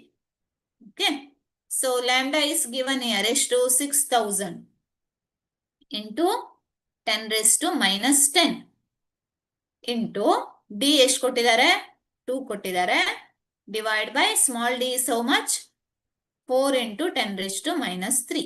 Okay, so this is equal to 2 cancel ಆಯ್ತು, 2 ಕ್ಯಾನ್ಸಲ್ ಆಯ್ತು, 2 3 ಅಲ್ವಾ. ಸೊ 3000 ಇಂಟು 10⁻⁻10 -3 ಮೇಲ್ಗಡೆ ಹೋದಾಗ ನ್ಯೂಮರೇಟರಿಗೆ ಹೋದಾಗ +3 ಅಂದ್ರೆ 3000 ಇಂಟು 10⁻⁻7 ಅಲ್ವಾ. So 3000 into 10⁻⁻7. ಸೊ ಇದೆಷ್ಟಾಗುತ್ತೆ ಹಾಗಾದ್ರೆ, beta is equal to 3000 3 into 10⁻+3 into 10⁻⁻7. This is equal to 3 into 10⁻⁻4. Okay, -4 ಅಲ್ಲಿ ಏನು ಎಕ್ಸ್ಪ್ರೆಸ್ ಮಾಡಿಲ್ಲ, -3 ಅಲ್ಲಿ ಎಕ್ಸ್ಪ್ರೆಸ್ ಮಾಡಬೇಕು ಅಂದ್ರೆ ಇದು 0.3 into 10⁻⁻3 meters ಅಂತ ಆಯ್ತು. So that is equal to 0.3 millimeter ಆಗುತ್ತೆ. ಎಲ್ಲಿದೆ, option B is the correct answer. ಯಾವುದು ಕರೆಕ್ಟ್ ಆನ್ಸರ್ ಆಗತ್ತೆ? ಆಪ್ಷನ್ ಬಿ 0.3 ಮಿಲಿಮೀಟರ್ ಅನ್ನೋದು ಕರೆಕ್ಟ್ ಆನ್ಸರ್ ಆಗತ್ತೆ. ಓಕೆ, ಐ ಹೋಪ್ ಇದು ಡೈರೆಕ್ಟ್ ಏನಿದೆ formula based question. So just ಈ beta is equal to lambda D by D ಫಾರ್ಮುಲಾವನ್ನ ಯೂಸ್ ಮಾಡಬೇಕು.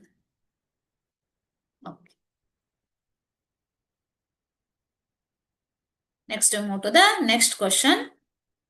Okay, so this is a very good question. ಕೇಳುವಂತ question. When complete Young's double slit experiment is immersed in water. So ಏನ್ ಮಾಡಿದ್ದಾರೆ? So last question ಅಲ್ಲಿ ಹೇಳಿದಾಗೆ complete Young's double slit experiment. So Young's double slit experiment ಅನ್ನ ಅದರ ಅಪಾರ್ಟಸ್ ಅನ್ನ ಏನ್ ಮಾಡಿದ್ದಾರೆ? ಇನ್ಸ್ಟ್ರೂಮೆಂಟ್ ಗಳನ್ನ ಇಮರ್ಸ್ಡ್ ಇನ್ ವಾಟರ್, ಏರ್ ಅಲ್ಲಿ ಇಡೋ ಬದಲು, ಏರ್ ಮೀಡಿಯಂ ಅಲ್ಲಿ ಇಡೋ ಬದಲು ಏನ್ ಮಾಡಿದ್ದಾರೆ? That is immersed in water.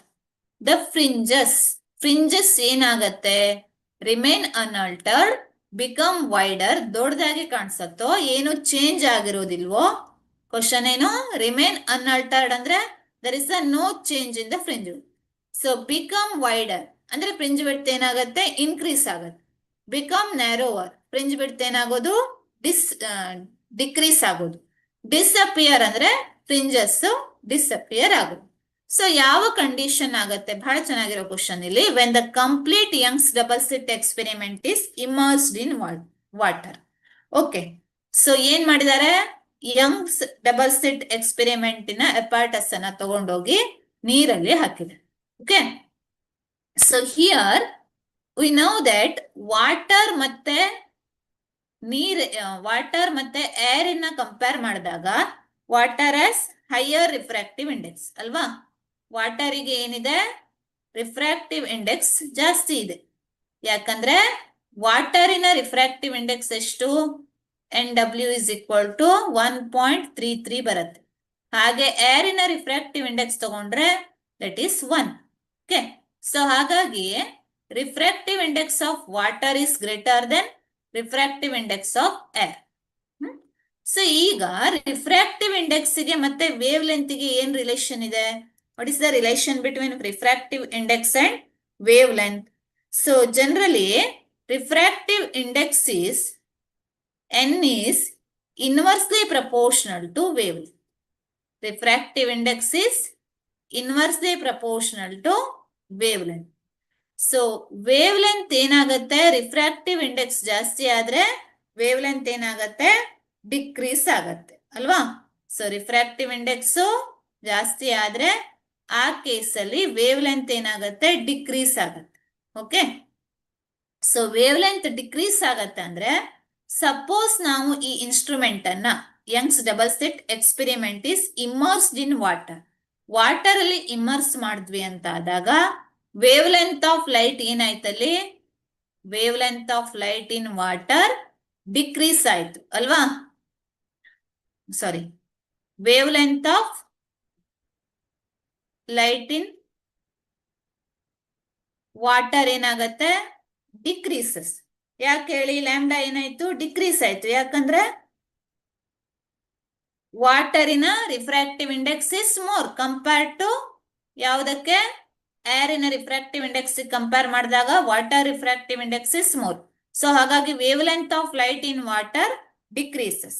Wave length decrease ಆಯ್ತಂದ್ರೆ ಬೀಟಾ ವ್ಯಾಲ್ಯೂ ಏನಾಗತ್ತೆ? We know that beta is equal to fringe width is equal to formula ಏನಿದೆ? Beta is lambda D by D. So ಇದ್ರ ಪ್ರಕಾರ ಇಲ್ಲೇನಾಗತ್ತೆ? According to this equation beta is directly proportional to ಯಾವುದಕ್ಕೆ proportional ಆಗಿದೆ? Lambda ಅಲ್ವಾ? So if lambda decreases according to this equation, if lambda decreases that implies beta also decreases. So beta decrease ಆಯ್ತಂದ್ರೆ ಏನಾಯ್ತು? Fringe width decrease ಆಗತ್ತೆ. So fringes become ಏನಾಗತ್ತೆ? Fringe width decrease ಆಯ್ತು ಅಂತ ಆಯ್ತು. ಸೊ ಫ್ರಿಂಜ್ ವಿಡ್ತ್ ಡಿಕ್ರೀಸ್ ಆಯ್ತಂದ್ರೆ fringes become narrower ಅಲ್ವಾ? So ಈಗ here there is a fringes ಇದೆ ಅಂದ್ರೆ ಇದು ಡಾರ್ಕ್ ಫ್ರಿಂಜ್ ಅಂದ್ರೆ ಮಿಡ್ಲ್ ಅಲ್ಲಿ ಬ್ರೈಟ್ ಫ್ರಿಂಜ್ ಬರುತ್ತೆ. ಇದು ಡಾರ್ಕ್ ಫ್ರಿಂಜ್, ಇದು ಡಾರ್ಕ್ ಫ್ರಿಂಜ್, ಇದು ಬ್ರೈಟ್ ಫ್ರಿಂಜ್, ಇದು ಡಾರ್ಕ್ ಫ್ರಿಂಜ್, ಇದು ಡಾರ್ಕ್ ಮತ್ತೆ ಇದು dark.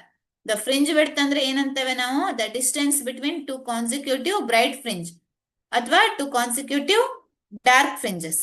So fringe width decrease ಆಯ್ತಂದ್ರೆ ಇದೇನಾಗುತ್ತೆ? Fringes become narrower. So option C is the correct answer ಆಗುತ್ತೆ. ಆಪ್ಷನ್ ಕ್ವಶನ್ ನಂಬರ್ 23ಗೆ option C is the correct answer.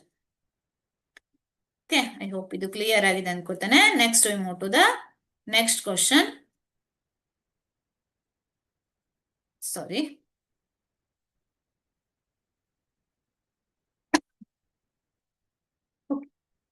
so to increase both the resolving power and magnifying power of a telescope. So ನಾವೇನ್ compare ಮಾಡಿದ್ವಿ? Resolving power ಮತ್ತೆ magnifying power ಅನ್ನ compare ಮಾಡಿದ್ವಿ ಅಲ್ವಾ? So sorry, resolving power ಮತ್ತೆ magnifying power ಅನ್ನ study ಮಾಡಿದ್ವಿ.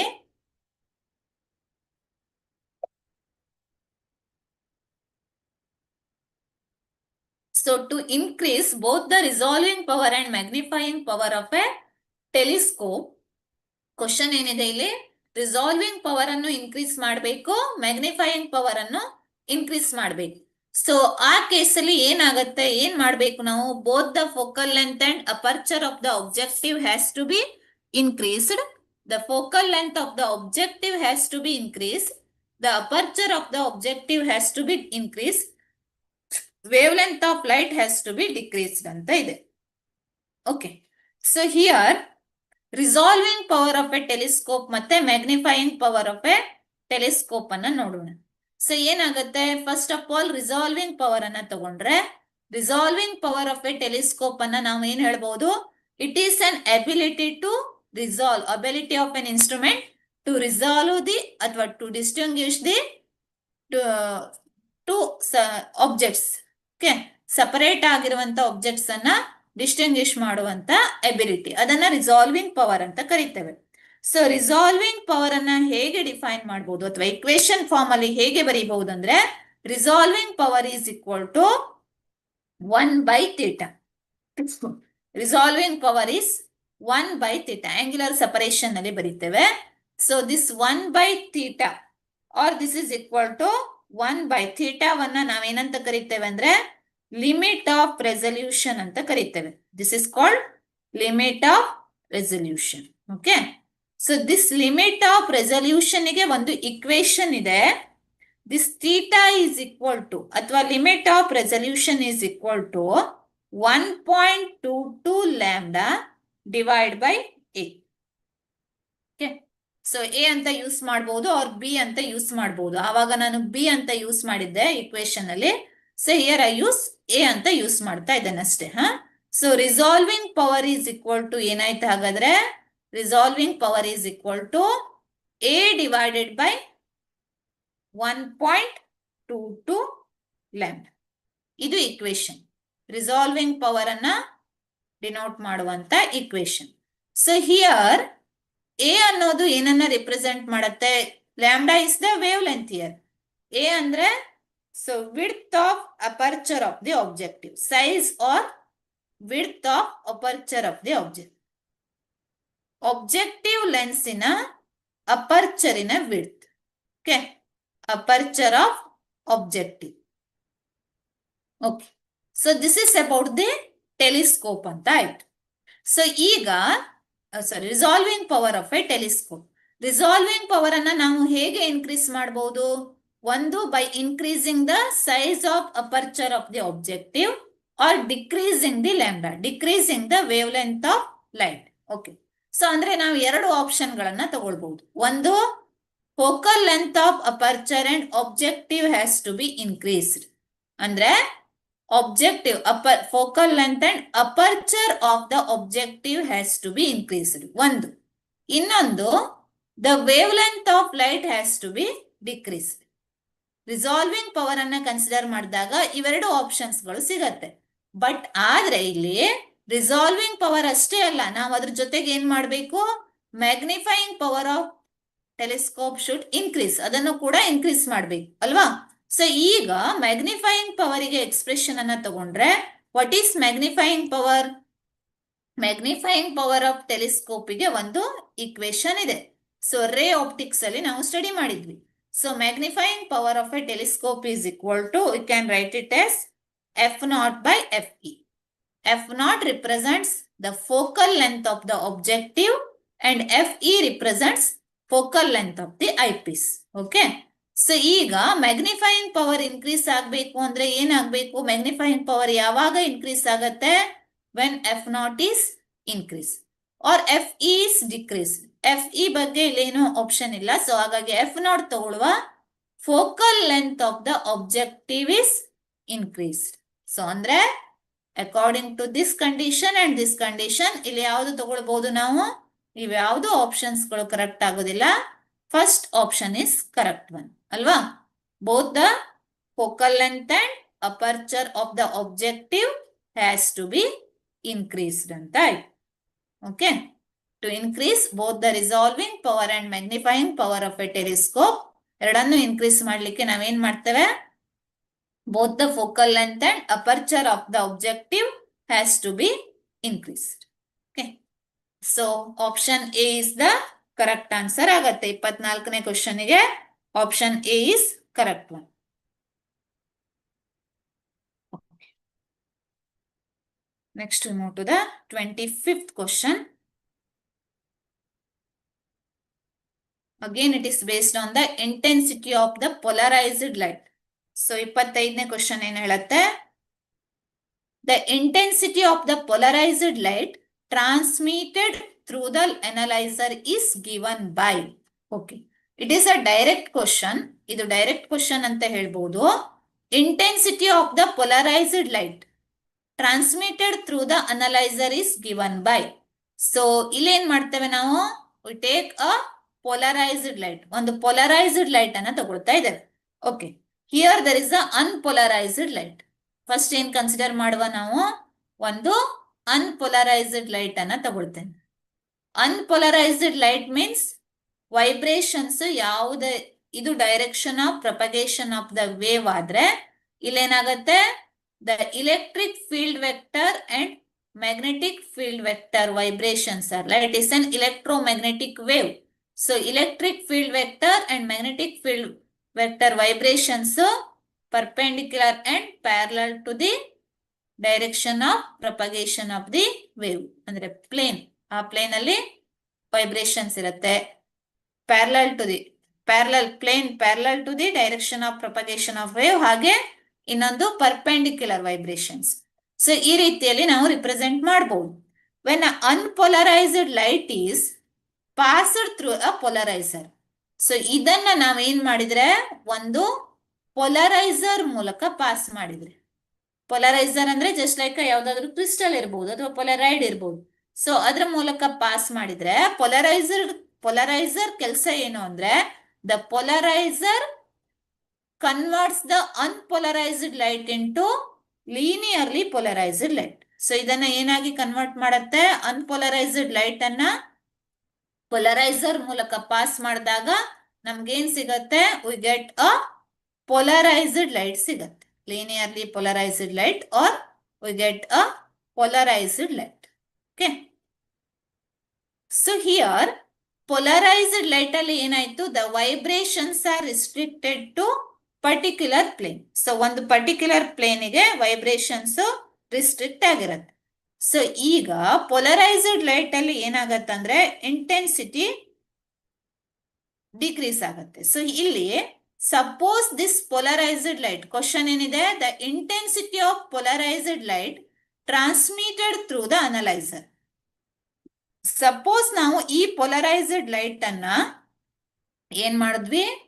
ಒಂದು ಅನಲೈಸರ್ ಮೂಲಕ ಪಾಸ್ ಮಾಡಿದ್ರೆ, it is just like a polaroid ಇದ್ದಾಗೆ which analyzes the polarized light, that is called analyzer ಅಂತ ಕರೀತೇವೆ. ಸಪೋಸ್ ನಾವು this polarized light ಅನ್ನ if we pass it through the analyzer, so analyzer ಮೂಲಕ pass ಮಾಡಿದಾಗ we get a light. So analyzer ಮೂಲಕ pass ಮಾಡಿದಾಗ again we get a polarized ಲೈಟೇ, but ಆದ್ರೆ ಏನಾಗತ್ತೆ ಈ ಕೇಸಲ್ಲಿ ಏನಾಗತ್ತಂದ್ರೆ ದ ಇಂಟೆನ್ಸಿಟಿ ಚೇಂಜಸ್. ಸೊ ಇಲ್ಲಿ ವೇರಿಯೇಬಲ್ ಇಂಟೆನ್ಸಿಟಿ ಅಥವಾ ಇಂಟೆನ್ಸಿಟಿ ಆಫ್ ಲೈಟ್ ಏನಾಗತ್ತೆ ಚೇಂಜ್ ಆಗತ್ತೆ. So intensity changes. So intensity ಏನಾಗತ್ತೆ, the intensity of the polarized light transmitted through the analyzer. So intensity of polarized light transmitted through the analyzer. Analyzer ಮೂಲಕ pass ಆದಂತ polarised ಲೈಟಿನ ಇಂಟೆನ್ಸಿಟಿಯನ್ನ ನಾವು ಒಂದು ಲಾದಿಂದ ಬರೀಬಹುದು. According to that law I is equal to I0 cos square theta ಅಂತ ಬರೀತೇವೆ. This law is known as, ಈ ಲಾಗೆ ಏನಂತ ಕರೀತೇವೆ ಅಂದ್ರೆ ಮ್ಯಾಲಸ್ ಲಾ ಅಂತ ಕರೀತೇವೆ. Okay, so Malus law gives the relation between the intensity of ಯಾವುದು polarized light transmitted through the analyzer I ಅನ್ನೋದು, ಅಂಡ್ I0 ಅನ್ನೋದು ಏನಾಗತ್ತಂದ್ರೆ I0 is the intensity of polarized light intensity of polarized light passing through the polarizer. Okay, so I0 ಅನ್ನೋದು intensity of I ಅನ್ನೋದು ಯಾವುದನ್ನ represent ಮಾಡುತ್ತೆ, I represents this light, intensity of this light. Analyser ಮೂಲಕ pass ಆದಂತ ಲೈಟಿನ ಇಂಟೆನ್ಸಿಟಿಯನ್ನ I ಅಂತ denote ಮಾಡ್ತೇವೆ. ಸೊ ಈ ಪೊಲರೈಸ್ಡ್ ಲೈಟಿನ ಇಂಟೆನ್ಸಿಟಿಯನ್ನ I0 ಅಂತ ಡಿನೋಟ್ ಮಾಡ್ತೇವೆ. Then I is equal to I0 cos square theta. ಈ ರೀತಿಯಲ್ಲಿ ಇದು ವೇರಿ ಆಗತ್ತೆ, where theta is the angle between polarization direction and the axis of the analyzer. So polarized direction ಮತ್ತೆ axis of the analyzer ನಡುವಿನ angle ಅನ್ನ theta ಅಂತ ಬರೀತೇವೆ. Finally ನಾವೇನ್ ಹೇಳ್ಬಹುದು ಅಂದ್ರೆ ನಮ್ಗೆ ಇಲ್ಲಿ ಇಂಟೆನ್ಸಿಟಿ ರಿಲೇಷನ್ ಅನ್ನ ಕೊಡುವಂತದ್ದು ಯಾವುದು, ಮ್ಯಾಲಸ್ ಲಾ ಕೊಡ್ತದೆ ಅಲ್ವಾ. ಸೊ ಹಾಗಾಗಿ Malus law gives the intensity of the polarized light transmitted through the analyzer. Okay, so option B is the correct answer ಆಗತ್ತೆ. ಓಕೆ, ಯಾವುದಕ್ಕೆ 25ನೇ ಕ್ವಶನ್ಗೆ option B is the correct answer. Next we move to the 26th question. Yeah, it's a good question. Just a minute. ಏನಿದೆ, ಎರಡು statement ಗಳನ್ನ ಕೊಟ್ಟಿದ್ದಾರೆ. ಒಂದು statement A. Statement A ಏನ್ ಹೇಳುತ್ತೆ, ಇನ್ the interference pattern the intensity same at all points in a bright band. ಹಾಗೆ ಇನ್ನೊಂದು statement B, in Young's double set experiment as we move away from the central maximum, the third maximum always comes before the third minimum. ಇದು question. Okay okay, so in the interference pattern ಏನಾಗತ್ತೆ ಇಲ್ಲಿ, the intensity same at all points in a bright band ಅಂತ question. So statement. Okay, so here there is a interference pattern. ಈಗ ನಾವು Young's double set experiment ಅಲ್ಲಿ obtain ಮಾಡಿದ ಹಾಗೆ here there is a ಒಂದು bright band ಇದೆ, bright fringe ಇದೆ, ಅದಾದ್ಮೇಲೆ ಒಂದು ಡಾರ್ಕ್ ಇದೆ. ಸೊ ಅಗೇನ್ ಒಂದು ಬ್ರೈಟ್ ಫ್ರಿಂಜ್ ಬರುತ್ತೆ, ಸೊ ಅಗೇನ್ ಇಲ್ಲಿ ಒಂದು ಡಾರ್ಕ್ ಫ್ರಿಂಜ್ ಬರುತ್ತೆ. ಸೊ ಇದೊಂದು bright fringe, again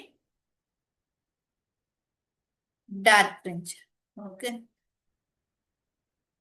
so bright fringe, ಇದು ಡಾರ್ಕ್ ಫ್ರಿಂಜ್. ಸೊ ಇದು ಸೆಂಟ್ರಲ್ ಮ್ಯಾಕ್ಸಿಮಮ್ ಅಂತ ಇಟ್ಕೊಂಡ್ರೆ interference pattern the intensity same at all points in a bright band. So ಇಲ್ಲಿ ಏನಾಗತ್ತಂದ್ರೆ ಇವೆಲ್ಲ ಬ್ರೈಟ್ ಬ್ಯಾಂಡ್ಸ್ ಅಂತ ತಗೊಳ್ಳುವ ನಾವು, ಇದೆಲ್ಲ ಬ್ರೈಟ್. ಓಕೆ, ಸೊ ಈ ಎಲ್ಲ ಬ್ರೈಟ್ ಬ್ಯಾಂಡ್ಸಿನ ಇಂಟೆನ್ಸಿಟಿ ಸೇಮ್ ಇರುತ್ತೆ. ಸೊ ಸೇಮ್ ಇರುತ್ತೆ ಅಂತ ಸ್ಟೇಟ್ಮೆಂಟ್ ಇದೆ. ಸೊ ಈ ಸ್ಟೇಟ್ಮೆಂಟ್ ಕರೆಕ್ಟಾ ರಾಂಗ್ ಅಂತ ನೋಡ್ಬೇಕು ನಾವು, ಯಾಕಂದ್ರೆ both the statements are true or false ಅಂತ ನಾವು ಚೆಕ್ ಮಾಡ್ತಾ ಹೋಗ್ಬೇಕು. ಸೊ ಫಸ್ಟ್ ಸ್ಟೇಟ್ಮೆಂಟ್ ಎ ಅನ್ನ ಕನ್ಸಿಡರ್ ಮಾಡಿದ್ರೆ the intensity at any point, last class ಅಲ್ಲಿ ನಾವು ನೋಡಿದ್ವಿ the intensity at any point interference fringe pattern ಅಲ್ಲಿ the intensity at any point is equal to ಏನಾಗತ್ತೆ, I P is equal to 4I0 cos square theta by 2 ಅಂತ ಬರೀತಿದ್ವಿ ಅಲ್ವಾ. So 4I0 cos square theta by 2. So ಯಾವುದೇ bright fringe ಅನ್ನ ತಗೊಳ್ಳಿ. For bright fringe ಅಂದ್ರೆ maximum bright fringe ಆಗ್ಬೇಕು ಅಂದ್ರೆ ಏನು, ಬ್ರೈಟ್ ಬ್ಯಾಂಡ್ ಆಗ್ಬೇಕು ಅಂದ್ರೆ ಏನು, ಕನ್ಸ್ಟ್ರಕ್ಟಿವ್ ಇಂಟರ್ಫರೆನ್ಸ್ ಅಥವಾ ಮ್ಯಾಕ್ಸಿಮಮ್ ಇಂಟೆನ್ಸಿಟಿ ಆಗ್ಬೇಕು. ಸೊ ಮ್ಯಾಕ್ಸಿಮಮ್ ಇಂಟೆನ್ಸಿಟಿ ಆಗ್ಬೇಕು ಅಂದ್ರೆ ಥೀಟಾ ಬೈ 2 ವ್ಯಾಲ್ಯೂ ಎಷ್ಟಿರ್ಬೇಕು, 0 ಇರ್ಬೇಕು. ಸೊ ಥೀಟಾ ಬೈ 2 ವ್ಯಾಲ್ಯೂ 0 ಆಯ್ತಂದ್ರೆ ಕಾಸ್ ಸ್ಕ್ವೇರ್ ಥೀಟಾ ಬೈ 2 0 ಆಗತ್ತೆ. For bright band I P is equal to ಎಷ್ಟಾಗತ್ತೆ, 4I0 ಆಗತ್ತೆ. ಸೊ ಯಾವುದೇ ಬ್ರೈಟ್ ಬ್ಯಾಂಡ್ ಅನ್ನ ತಗೊಂಡ್ರು ಕೂಡ ಅದರ ಇಂಟೆನ್ಸಿಟಿ ಎಷ್ಟಿರುತ್ತೆ, 4I0 ಇರುತ್ತೆ. Okay. So for same intensity ಇರುವಂತ ಎರಡು ವೇವ್ಸ್ ಗಳನ್ನ ಕನ್ಸಿಡರ್ ಮಾಡಿದ್ವಿ. ಸೊ ಅಂದ್ರೆ ಯಾವ ಬ್ರೈಟ್ ಬ್ಯಾಂಡ್ ಅನ್ನು ಕೂಡ ಕನ್ಸಿಡರ್ ಮಾಡಿ, the interference pattern, the intensity same at all points in a bright band. Okay. So ಅಂದ್ರೆ ಸ್ಟೇಟ್ಮೆಂಟ್ ಎ ಈಸ್ ಕರೆಕ್ಟ್ ಅಂತ ಆಯ್ತು. ಫಸ್ಟ್ ಸ್ಟೇಟ್ಮೆಂಟ್ ಕರೆಕ್ಟ್ ಆಗಿದೆ. ಈಗ ನೆಕ್ಸ್ಟ್ ಸ್ಟೇಟ್ಮೆಂಟ್ ಗೆ ಹೋದ್ರೆ ಸೆಕೆಂಡ್ ಸ್ಟೇಟ್ಮೆಂಟ್ ಏನ್ ಹೇಳುತ್ತೆ, ಇನ್ Young's double slit experiment as we move away from the central maximum, the third maximum always comes before the third minimum ಅಂತ ಇದೆ. ಓಕೆ. ಸೊ ಥರ್ಡ್ ಮ್ಯಾಕ್ಸಿಮಮ್ ಅನ್ನ consider ಮಾಡಿದ್ರೆ, what is the third maximum, ಇದು central ಆದ್ರೆ ಅದರ next ಬರುವಂತದ್ದು central bright band, first minimum, first maximum, second maximum and third maximum ಅಂತ consider ಮಾಡ್ತೇವೆ. ಸೊ ಸೆಂಟ್ರಲ್ ಮ್ಯಾಕ್ಸಿಮಮ್ ಇಂದ, ಸೆಂಟ್ರಲ್ ಬ್ರೈಟ್ ಬ್ಯಾಂಡ್ ಇಂದ the distance from the for the third minimum ಎಲ್ಲಿದೆ, as we move away from the central maximum, the third maximum ಅನ್ನ consider ಮಾಡಿದ್ರೆ distance from the central maximum is equal to, third maximum ಗೆ distance from the central maximum is equal to y3 ಅಂತ denote ಮಾಡುವ. This is equal to, actually this is 3 lambda D by D ಆಗತ್ತೆ. ಇದು ಒಂದು formula ಇದೆ, n lambda D by D ಅಂತ. So 3 lambda D by D. ಇದು ಯಾವುದಕ್ಕೆ, third maximum ಅನ್ನೋದು ಎಷ್ಟು ಡಿಸ್ಟೆನ್ಸ್ ಅಲ್ಲಿ ಇದೆ, third maximum is at a distance of 3 lambda D by D from the central maximum. Okay. So in the same way third minimum ಅನ್ನ consider ಮಾಡಿದ್ರೆ, ಅದಕ್ಕೊಂದು formula ಇದೆ. Third minimum is equal to at a distance of 2n-1 into lambda D by D. ಎಲ್ಲಿಂದ, ಈ central ಇಂದ, central maximum ಇಂದ ಎಷ್ಟು distance ಅಲ್ಲಿ ಇದೆ, 2n-1 into lambda D by D. Or this is equal to, ಇದು n lambda D by D ಆಗಿತ್ತಲ್ವಾ, ಇಲ್ಲಿ 2n-1 into lambda D by D. 2 into n ಅಂದ್ರೆ ಎಷ್ಟು ಹಾಕ್ಬೇಕು ನಾವು, ಥರ್ಡ್ ಅಲ್ವಾ. So minus 2 into 3 minus 1 into lambda D by D. So this is equal to 3 into 2 6, 6 minus 1 5 lambda D by D. So ಅಂದ್ರೆ ಒಂದು 3 lambda D by D distance ಅಲ್ಲಿ ಇದೆ, ಇನ್ನೊಂದು 5 lambda D by D distance ಅಲ್ಲಿ ಇದೆ. ಇವೆರಡನ್ನ compare ಮಾಡಿದಾಗ 3 lambda D by D and 5 lambda D by D ಯಾವುದು ಜಾಸ್ತಿ ಆಗತ್ತೆ, which one is more. So this 5 lambda D by D is greater then 3 lambda D by D ಅಲ್ವಾ. Obviously 5 lambda d by d is greater than 3 lambda d by d. So that means the third minimum is far away from ಯಾವುದು, third maximum. So ಅಂದ್ರೆ third minimum is at a more distance from the central maximum compared to the third maximum ಅಲ್ವಾ. So third maximum ಗಿಂತ third minimum ಅನ್ನೋದು ಜಾಸ್ತಿ distance ಅಲ್ಲಿ ಇದೆ. So that means third maximum always comes before the third minimum ಅಲ್ವಾ. So ಇದು ಈ distance ಗೆ ಹೋದಾಗ ನಮ್ಗೆ ಏನಾಗುತ್ತೆ, ಫಸ್ಟ್ ನಮ್ಗೆ ಸಿಗೋದು ಯಾವುದು, ಥರ್ಡ್ ಮ್ಯಾಕ್ಸಿಮಮ್ ಸಿಗತ್ತೆ. ಅದಾದ್ಮೇಲೆ ಸಿಗೋದು ಥರ್ಡ್ ಮಿನಿಮಮ್ ಸಿಗುತ್ತೆ. ಸಾರಿ, ಫಸ್ಟ್ ಸಿಗೋದು ಥರ್ಡ್ ಮ್ಯಾಕ್ಸಿಮಮ್ ಸಿಗತ್ತೆ, ಆಮೇಲೆ ಸಿಗೋದು third minimum. So that means statement B is also correct. So ಹಾಗಾಗಿ ಯಾವುದು ಕರೆಕ್ಟ್ ಆಗತ್ತೆ? Option A is the correct answer. Both A and B are true. Okay, so confuse ಆಗಬೇಡಿ. These two represent the distances of the third maximum and third minimum from the central maximum. So ಯಾವ distance ಜಾಸ್ತಿ ಇದೆಯೋ ಅದು ದೂರದಲ್ಲಿದೆ ಅಂತ ಅರ್ಥ. ಯಾವುದ್ರದ distance ಕಡಿಮೆ ಇದೆಯೋ ಅದು ಹತ್ರ ಇದೆ ಅಂತ ಅರ್ಥ. ಸೊ ಹತ್ರ ಇದೆ ಅಂದ್ರೆ ಅದು ಮೊದಲೇ ಸಿಗ್ಬೇಕಲ್ವಾ? ಸೊ ಹಾಗಾಗಿ option statement B is also correct ಅಂತ ತಗೊಳ್ಬಹುದು. ಸೊ 26ನೇ ಕ್ವಶನ್ಗೆ option A is the correct answer ಆಗತ್ತೆ. ಐ ಹೋಪ್ ಇದು ಕ್ಲಿಯರ್ ಆಗಿದೆ ಅನ್ಕೋತೇನೆ. Next we moves to the 27th question. Okay.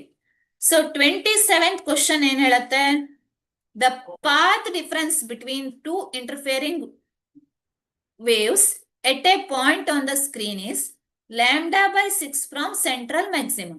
The ratio of intensity at this point and that at the central fringe will be. Okay. So ಈ question ಅಲ್ಲಿ ನಾವು ಏನನ್ನ find out ಮಾಡಬೇಕು? Ratio of ಇಂಟೆನ್ಸಿಟಿಯನ್ನ find out ಮಾಡಬೇಕು. So intensity ratio ಬೇಕು ನಮ್ಗೆ ಇಲ್ಲಿ. ಓಕೆ, ಸೊ ಯಾವ ಇಂಟೆನ್ಸಿಟಿ ರೇಷಿಯೋ ಬೇಕು? ಇಂಟೆನ್ಸಿಟಿ ರೇಷಿಯೋ ಅಂದ್ರೆ the ratio of intensity at this point and that at the central fringe. So central ಫ್ರಿಂಜ್ಗೆ ಮತ್ತೆ ಆ ಪಾಯಿಂಟ್ಗೆ, ಕೊಟ್ಟಿರುವಂತ ಪಾಯಿಂಟ್ಗೆ ಅಲ್ಲಿ ಇಂಟೆನ್ಸಿಟಿ ರೇಷಿಯೋ ಬೇಕು ನಮ್ಗೆ. ಓಕೆ, ಸೊ ಇಂಟೆನ್ಸಿಟಿ ರೇಷಿಯೋವನ್ನ ಹೇಗೆ ಫೈಂಡ್ ಔಟ್ ಮಾಡೋದು ಇಲ್ಲಿ? ಓಕೆ, ಸೊ ಏನ್ ಕೊಟ್ಟಿದ್ದಾರೆ? What are the given things? The path difference between two interfering waves. Path difference ಅನ್ನ ಕೊಟ್ಟಿದ್ದಾರೆ ಅಲ್ವಾ? Path difference is equal to, okay, delta X ಅಂತ ಡಿನೋಟ್ ಮಾಡಬಹುದು. This path difference is equal to how much? ಎಷ್ಟು ಕೊಟ್ಟಿದ್ದಾರೆ ಅವರು? Lambda by 6 ಅಂತ ಕೊಟ್ಟಿದ್ದಾರೆ. So path difference is lambda by 6 ಅಂದ್ರೆ ಫೇಸ್ ಡಿಫರೆನ್ಸ್ ಎಷ್ಟಾಗತ್ತೆ? Phase difference is so 2π by lambda. Phase difference ಮತ್ತೆ ಪಾತ್ ಡಿಫರೆನ್ಸ್ ಅನ್ನ ರಿಲೇಟ್ ಮಾಡುವಂತ ಇಕ್ವೇಶನ್ ಏನು? Phase difference is equal to 2π by lambda into path difference ಅಲ್ವಾ? So ಅಂದ್ರೆ this is equal to, phase difference is equal to, ಇದನ್ನ ನಾವೇನ್ ಮಾಡುವ? Theta ಅಥವಾ ಪೈ ಅಂತ ಡಿನೋಟ್ ಮಾಡುವ. this is equal to 2π by lambda into path difference is how much here? lambda by 6 ಅಲ್ವಾ? lambda cancel ಆಯ್ತು ಅಂದ್ರೆ ಪೈ ಬೈ 3 ಆಯ್ತು. the path difference is equal to, sorry, phase difference is equal to 5 by 3 ಅಂತ ತಗೊಳ್ಬಹುದು. Okay, so ಈಗ ಇದು ಒಂದ್ ಕಡೆ ಇರಲಿ. ನೆಕ್ಸ್ಟ್ ಸೆಂಟ್ರಲ್ ಮ್ಯಾಕ್ಸಿಮಮ್ ಅನ್ನ ತಗೊಂಡ್ರೆ, ಓಕೆ, ಸೊ ಇಂಟೆನ್ಸಿಟಿ ರೇಷಿಯೋ ಬೇಕಲ್ವಾ ನಮ್ಗೆ? Intensity at any point. So last question ಅಲ್ಲಿ ತಗೊಂಡಿದ್ವಿ ನಾವು. Intensity at any point is given by I P is equal to, ಹೇಗೆ ಬರೀತೇವೆ ನಾವು? I A plus I B plus 2 into square root of I A I B cos theta ಅಲ್ವಾ? ಅಥವಾ pi by 2 square theta by 2 ಅಂತ ತಗೊಳ್ಬಹುದು. Okay, so this I P is equal to, ಇಲ್ಲೇನಿದೆ? Two interfering waves ಅಂತ ತಗೊಂಡಿದ್ದೇವೆ ನಾವು. ಅದೆರಡರದ್ದು intensity same ಅಂತ ಇಟ್ಕೊಳ್ವಾ. That is equal to I A plus I B, ಅಥವಾ ಐ ನಾಟ್ ಅಂತ ಇಟ್ಕೋತೇನೆ. I naught plus 2 into square root of I naught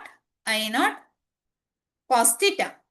Okay, so this is equal to 2I naught plus 2 into square root of I naught square, that is again 2I naught cos theta, or this is equal to 2I naught into 1 plus cos theta. ಬರಿಬಹುದಲ್ವಾ?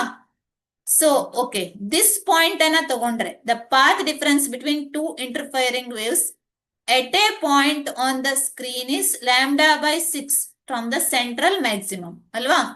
So ಈ point ಅನ್ನ consider ಮಾಡಿದ್ರೆ for this point ಗೆ ಇಷ್ಟು path difference ಗೆ phase difference ಇಷ್ಟಿದೆ ಅಂತ consider ಮಾಡಿದ್ರೆ I P is equal to ಎಷ್ಟು ಬಂತು ಇಲ್ಲಿ 2I0 into 1 plus cos pi by 3 180/3 cos 60. So this IP is equal to 2I0 into 1 plus 1 by 2. So 1 plus 1 by 2 andre this IP is equal to ಏನಾಯ್ತು 2I0 into 2 into 1 1 3 by 2. So this is equal to 3I0 ಅಂತ ಬಂತು. So ಯಾವಾಗ path difference is equal to lambda by 6 ಆಗಿರುತ್ತೋ ಆವಾಗ ಎಷ್ಟು ಬಂತು ratio 3I0 ಅಂತ ಬಂತು. ಓಕೆ, ಇನ್ನೊಂದು ಎಟ್ ಸೆಂಟ್ರಲ್ ಮ್ಯಾಕ್ಸಿಮಮ್ ಅಲ್ಲಿ ಇಂಟೆನ್ಸಿಟಿ ಎಷ್ಟಿರುತ್ತೆ ಯಾವಾಗ್ಲೂ ಯಾವುದೇ ಬ್ರೈಟ್ ಫ್ರಿಂಜ್ ಇರ್ಲಿ ಅಥವಾ ಎಟ್ ಸೆಂಟ್ರಲ್ ಮ್ಯಾಕ್ಸಿಮಮ್ ಅಲ್ಲಿ ಇಂಟೆನ್ಸಿಟಿ ಎಷ್ಟಿರುತ್ತೆ at central fringe. Okay, at central maximum the intensity is equal to at the center is equal to 4I0 ಇರುತ್ತೆ. ಕರೆಕ್ಟಾ? This is equal to 4I0 ಇರುತ್ತೆ. ಯಾಕಂದ್ರೆ ನಮ್ಗೆ ಗೊತ್ತು. So value is always this is equal to 4I0 cos square pi by 2 ಅಂತ ತಗೊಳ್ತೇವೆ ನಾವು. So ಹಾಗಾಗಿ ratio ತಗೊಂಡ್ರೆ intensity ratio is equal to ಎಷ್ಟಾಗತ್ತೆ? So 3I0. The ratio of intensity at this point and that at the central fringe. 3I0 divided by 4I0. This is equal to 3 by 4. 3 by 4 ಬಂದ್ರೆ value ಎಷ್ಟು 0.75. So ಹಾಗಾಗಿ 27th ಗೆ this one is the correct answer. 0.75 ಅನ್ನೋದು correct answer ಆಗುತ್ತೆ. Okay. Next we move to the next question. 28th question ಅನ್ನ ತಗೊಳ್ಳುವ. Okay, so ನೋಡುವ ಇದು complete ಮಾಡ್ಲಿಕ್ಕೆ. In a Young's double slit experiment 12 fringes are observed to be formed in a certain region of the screen when light of wavelength 600 nanometer is used. If the light of wavelength 400 nanometer is used, the number of fringes observed in the same region of the screen will be. Okay. So ಇಲ್ಲಿ ಏನ್ ಹೇಳ್ತಾ ಇದ್ದಾರೆ, Young's double slit experiment ಅನ್ನ perform ಮಾಡ್ತಾ ಇದ್ದಾರೆ. 12 fringes are observed to be formed in a certain region of the screen. So here there is a screen. Here there is a one point central maximum. ಇಲ್ಲಿ ನಮ್ಗೆ point P ಇದೆ. ಇದರ middle ಅಲ್ಲಿ ಎಷ್ಟು fringes obtain ಆಗ್ತಾ ಇದೆ? Number of fringes obtained is 12. Okay, in a certain region of the screen when light of wavelength 600 nanometer is used. Lambda is equal to 600 nanometer. If the light of wavelength 400 nanometer is used, suppose ನಾವು wavelength ಅನ್ನ change ಮಾಡಿದ್ರೆ lambda ಇರೋದು lambda dash is equal to ಎಷ್ಟು 400 nanometer wavelength ಅನ್ನ use ಮಾಡಿದ್ರೆ number of fringes observed in the same region of the screen will be n dash ಎಷ್ಟಾಗತ್ತೆ ಅಂತ find out ಮಾಡಬೇಕು. ಓಕೆ, ಸೊ ಎರಡೂ ಕೇಸಲ್ಲಿ ಏನಾಗತ್ತೆ d value is same. Okay, d is equal to d dash and small d is equal to d dash ಅಲ್ವಾ? So ಉಳಿದಿದ್ದು very ಆಗುವಂತದ್ದು ಯಾವ್ದಾಗತ್ತೆ ಹೇಳಿ? So ಇವೆರಡು ಸೇಮ್ ಇರತ್ತೆ, ಬಟ್ ವೇರಿ ಆಗುವಂತದ್ದು ಈ ರೀಸನ್ ಅಲ್ಲಿ ಮೊದಲು 12 ಫ್ರಿಂಜಸ್ ಇದೆ, ನೆಕ್ಸ್ಟ್ ಇನ್ಕ್ರೀಸು ಆಗ್ಬಹುದು ಡಿಕ್ರೀಸು ಆಗ್ಬಹುದು. ಎನ್ ಡ್ಯಾಶ್ ವೇರಿ ಆಗ್ತಾ ಇದೆ ಅಂದ್ರೆ ಫ್ರಿಂಜ್ ವಿಡ್ತ್ ಸೇಮ್ ರೀಸನ್ಸ್ ಅಲ್ಲಿ ಫ್ರಿಂಜಸ್ ಸ್ಪ್ಲಿಟ್ ಆಗ್ಬೇಕಲ್ವಾ? So number of fringes vary ಆಗ್ತಾ ಇದೆ. ದಟ್ ಮೀನ್ಸ್ ಬೀಟಾ ಮತ್ತೆ beta dash is different. Beta ಎಷ್ಟು ಅಂತ ಕ್ಯಾಲ್ಕುಲೇಟ್ ಮಾಡಬೇಕು. Beta dash is different. So beta is not equal to beta dash. Okay, so fringe width first case ಅಲ್ಲಿ ಎಷ್ಟಿದೆಯೋ second case ಅಲ್ಲಿ ಅಷ್ಟಿರೋದಿಲ್ಲ ಅಲ್ವಾ? ಸೊ ವೇವ್ ಲೆಂತ್ ಈಗ ನಾವು ಇಕ್ವೇಶನ್ ಫಾರ್ಮಿಗೆ ಹೋದ್ರೆ what is beta? Fringe width ಅನ್ನ ನಾವು ಹೇಗೆ ಬರೀಬಹುದು? ಬೀಟಾ ಇಸ್ ಈಕ್ವಲ್ ಟು ಹೇಗೆ ಬರೀಬಹುದು ನಾವು? Fringe width is equal to what is the expression for fringe width? Lambda D by D. So that means here, okay, if wave length decreases, wave length decrease ಆಗಿದೆ ಅಂದ್ರೆ, wave length decrease ಆಗಿದೆ ಅಂದ್ರೆ ಏನಾಯ್ತು, that implies fringe width also ಏನಾಗತ್ತೆ, decrease ಆಗತ್ತೆ. ಯಾಕಂದ್ರೆ fringe, according to this equation, fringe width is directly proportional to wavelength. If wavelength of light decreases, then fringe width also decreases. Okay. So fringe width decrease ಆಗ್ತಾ ಇದೆ, ಯಾವ factor ಇಂದ decrease ಆಗ್ತಾ ಇದೆ ಅಂತ ನಾವು ಫೈಂಡ್ ಔಟ್ ಮಾಡ್ಬೇಕು ಇಲ್ಲಿ. ಓಕೆ, ಸೊ ಇಲ್ಲಿ ಫ್ರಿಂಜ್ ವಿಡ್ತಿನ ಫಾರ್ಮುಲಾವನ್ನ ತಗೊಂಡ್ರೆ beta is equal to, what is the formula, lambda D by D ಅಂತ ಇದೆ ಅಲ್ವಾ. ಸೊ ಬೀಟಾ ಡ್ಯಾಶಿಗೆ, ಸೊ ಬೀಟಾ ಡ್ಯಾಶಿಗೆ lambda D dash D by D ಅಂತ ಬರಿಬಹುದು. ಓಕೆ, ಸೊ ಈಗ ಬೀಟಾ ಬೈ ಬೀಟಾ ಡ್ಯಾಶ್ ತಗೊಂಡ್ರೆ ನಾವೇನಾಗತ್ತೆ, ದಿಸ್ ಫ್ರಿಂಜ್ ವಿಡ್ತ್ ಯಾವ ಫ್ಯಾಕ್ಟರ್ ಅಲ್ಲಿ ಡಿಕ್ರೀಸ್ ಆಗ್ತಾ ಇದೆ, ಫ್ರಿಂಜ್ ವಿಡ್ತ್ ಎಷ್ಟು ಡಿಕ್ರೀಸ್ ಆಗಿದೆ. ಸೊ ಬೀಟಾ ಎಷ್ಟಿತ್ತು ಮೊದಲು, ಬೀಟಾ ಬೈ ಬೀಟಾ ಡ್ಯಾಶ್ ಅಂತ ಇಟ್ಕೊಂಡ್ರೆ this is equal to lambda by lambda dash, or beta dash is equal to ಎಷ್ಟು ಡಿಕ್ರೀಸ್ ಆಗಿದೆ ಅಂತ ನೋಡ್ಬೇಕಲ್ವಾ, beta into lambda by lambda dash. So beta is how much here, ಗೊತ್ತಿಲ್ಲ ನಮ್ಗೆ.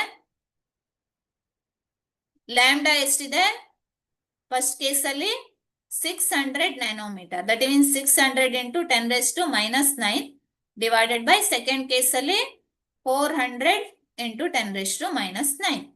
So 10 raised to minus 9 decrease. So 2 3s 2 2s. Okay. So here we get beta dash by beta is equal to ಎಷ್ಟಾಗಿದೆ, 3 by 2. ಎಷ್ಟು factor ಅಲ್ಲಿ decrease ಆಗಿದೆ, 3 by 2 ಅಲ್ವಾ. So beta dash by beta is equal to 3 by 2. That means, or beta by beta dash is equal to ಎಷ್ಟಾಗತ್ತೆ, 2 by 3 ಆಗತ್ತೆ ಅಲ್ವಾ. beta dash by beta dash is equal to, beta by beta dash is equal to lambda by lambda dash ಅಂತ ಆಯ್ತು. So beta dash is equal to beta into lambda dash divided by lambda. Just a minute.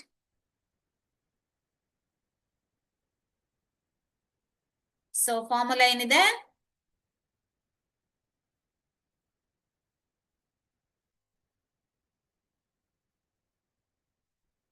beta by beta dash is equal to lambda by lambda dash ಅಂತ ಆಯ್ತು.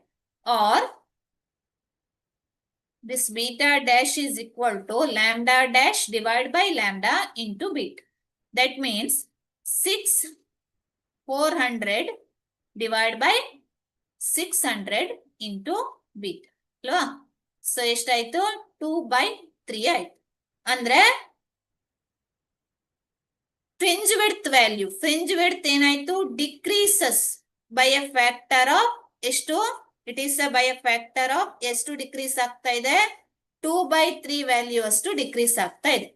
Fringe width decrease ಆಗ್ತಾ ಇದೆ ಅಂದ್ರೆ number of fringes ಏನಾಗ್ಬೇಕು, fringe width decrease ಆಯ್ತಂದ್ರೆ same reason ಅಲ್ಲಿ number of fringes ಏನಾಗ್ಬೇಕಾಯ್ತು, increase ಆಗ್ಬೇಕಾಯ್ತು. ನಂಬರ್ ಆಫ್ ಫ್ರಿಂಜಸ್ ಹೇಗೆ ಇನ್ಕ್ರೀಸ್ ಆಗತ್ತೆ ಅಂದ್ರೆ, ಇಲ್ಲಿ ಎನ್ ಇದ್ರೆ ಇಲ್ಲಿ ಎನ್ ಡ್ಯಾಶ್ ಅಂತ ಬರುತ್ತೆ. So number of fringes increases by ಇದರ ರಿವರ್ಸ್ ಅಂದ್ರೆ 12 into 3 by 2. ಸೊ ಎಷ್ಟಾಗತ್ತೆ, this is equal to, so 18 fringes ಆಯ್ತು. So this is equal to 18 fringes. ಅಂದ್ರೆ option B is the correct answer.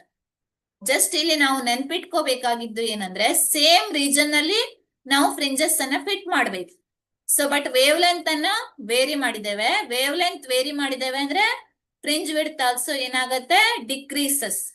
So fringe width decrease ಆಯ್ತಂದ್ರೆ ಇಲ್ಲಿ automatically number of fringes increase ಆಗ್ಬೇಕು. So number of fringes ಎಷ್ಟು increase ಆಗ್ತಾ ಇದೆ ಅನ್ನೋದನ್ನ ಈ ಇಕ್ವೇಶನ್ ಮೂಲಕ ಕ್ಯಾಲ್ಕುಲೇಟ್ ಮಾಡ್ತೇವೆ. ಯಾಕಂದ್ರೆ here fringe width is directly proportional to wave length of light used.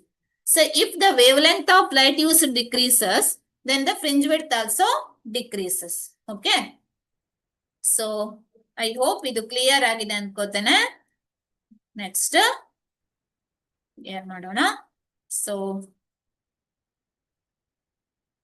thank you everyone for attending the class.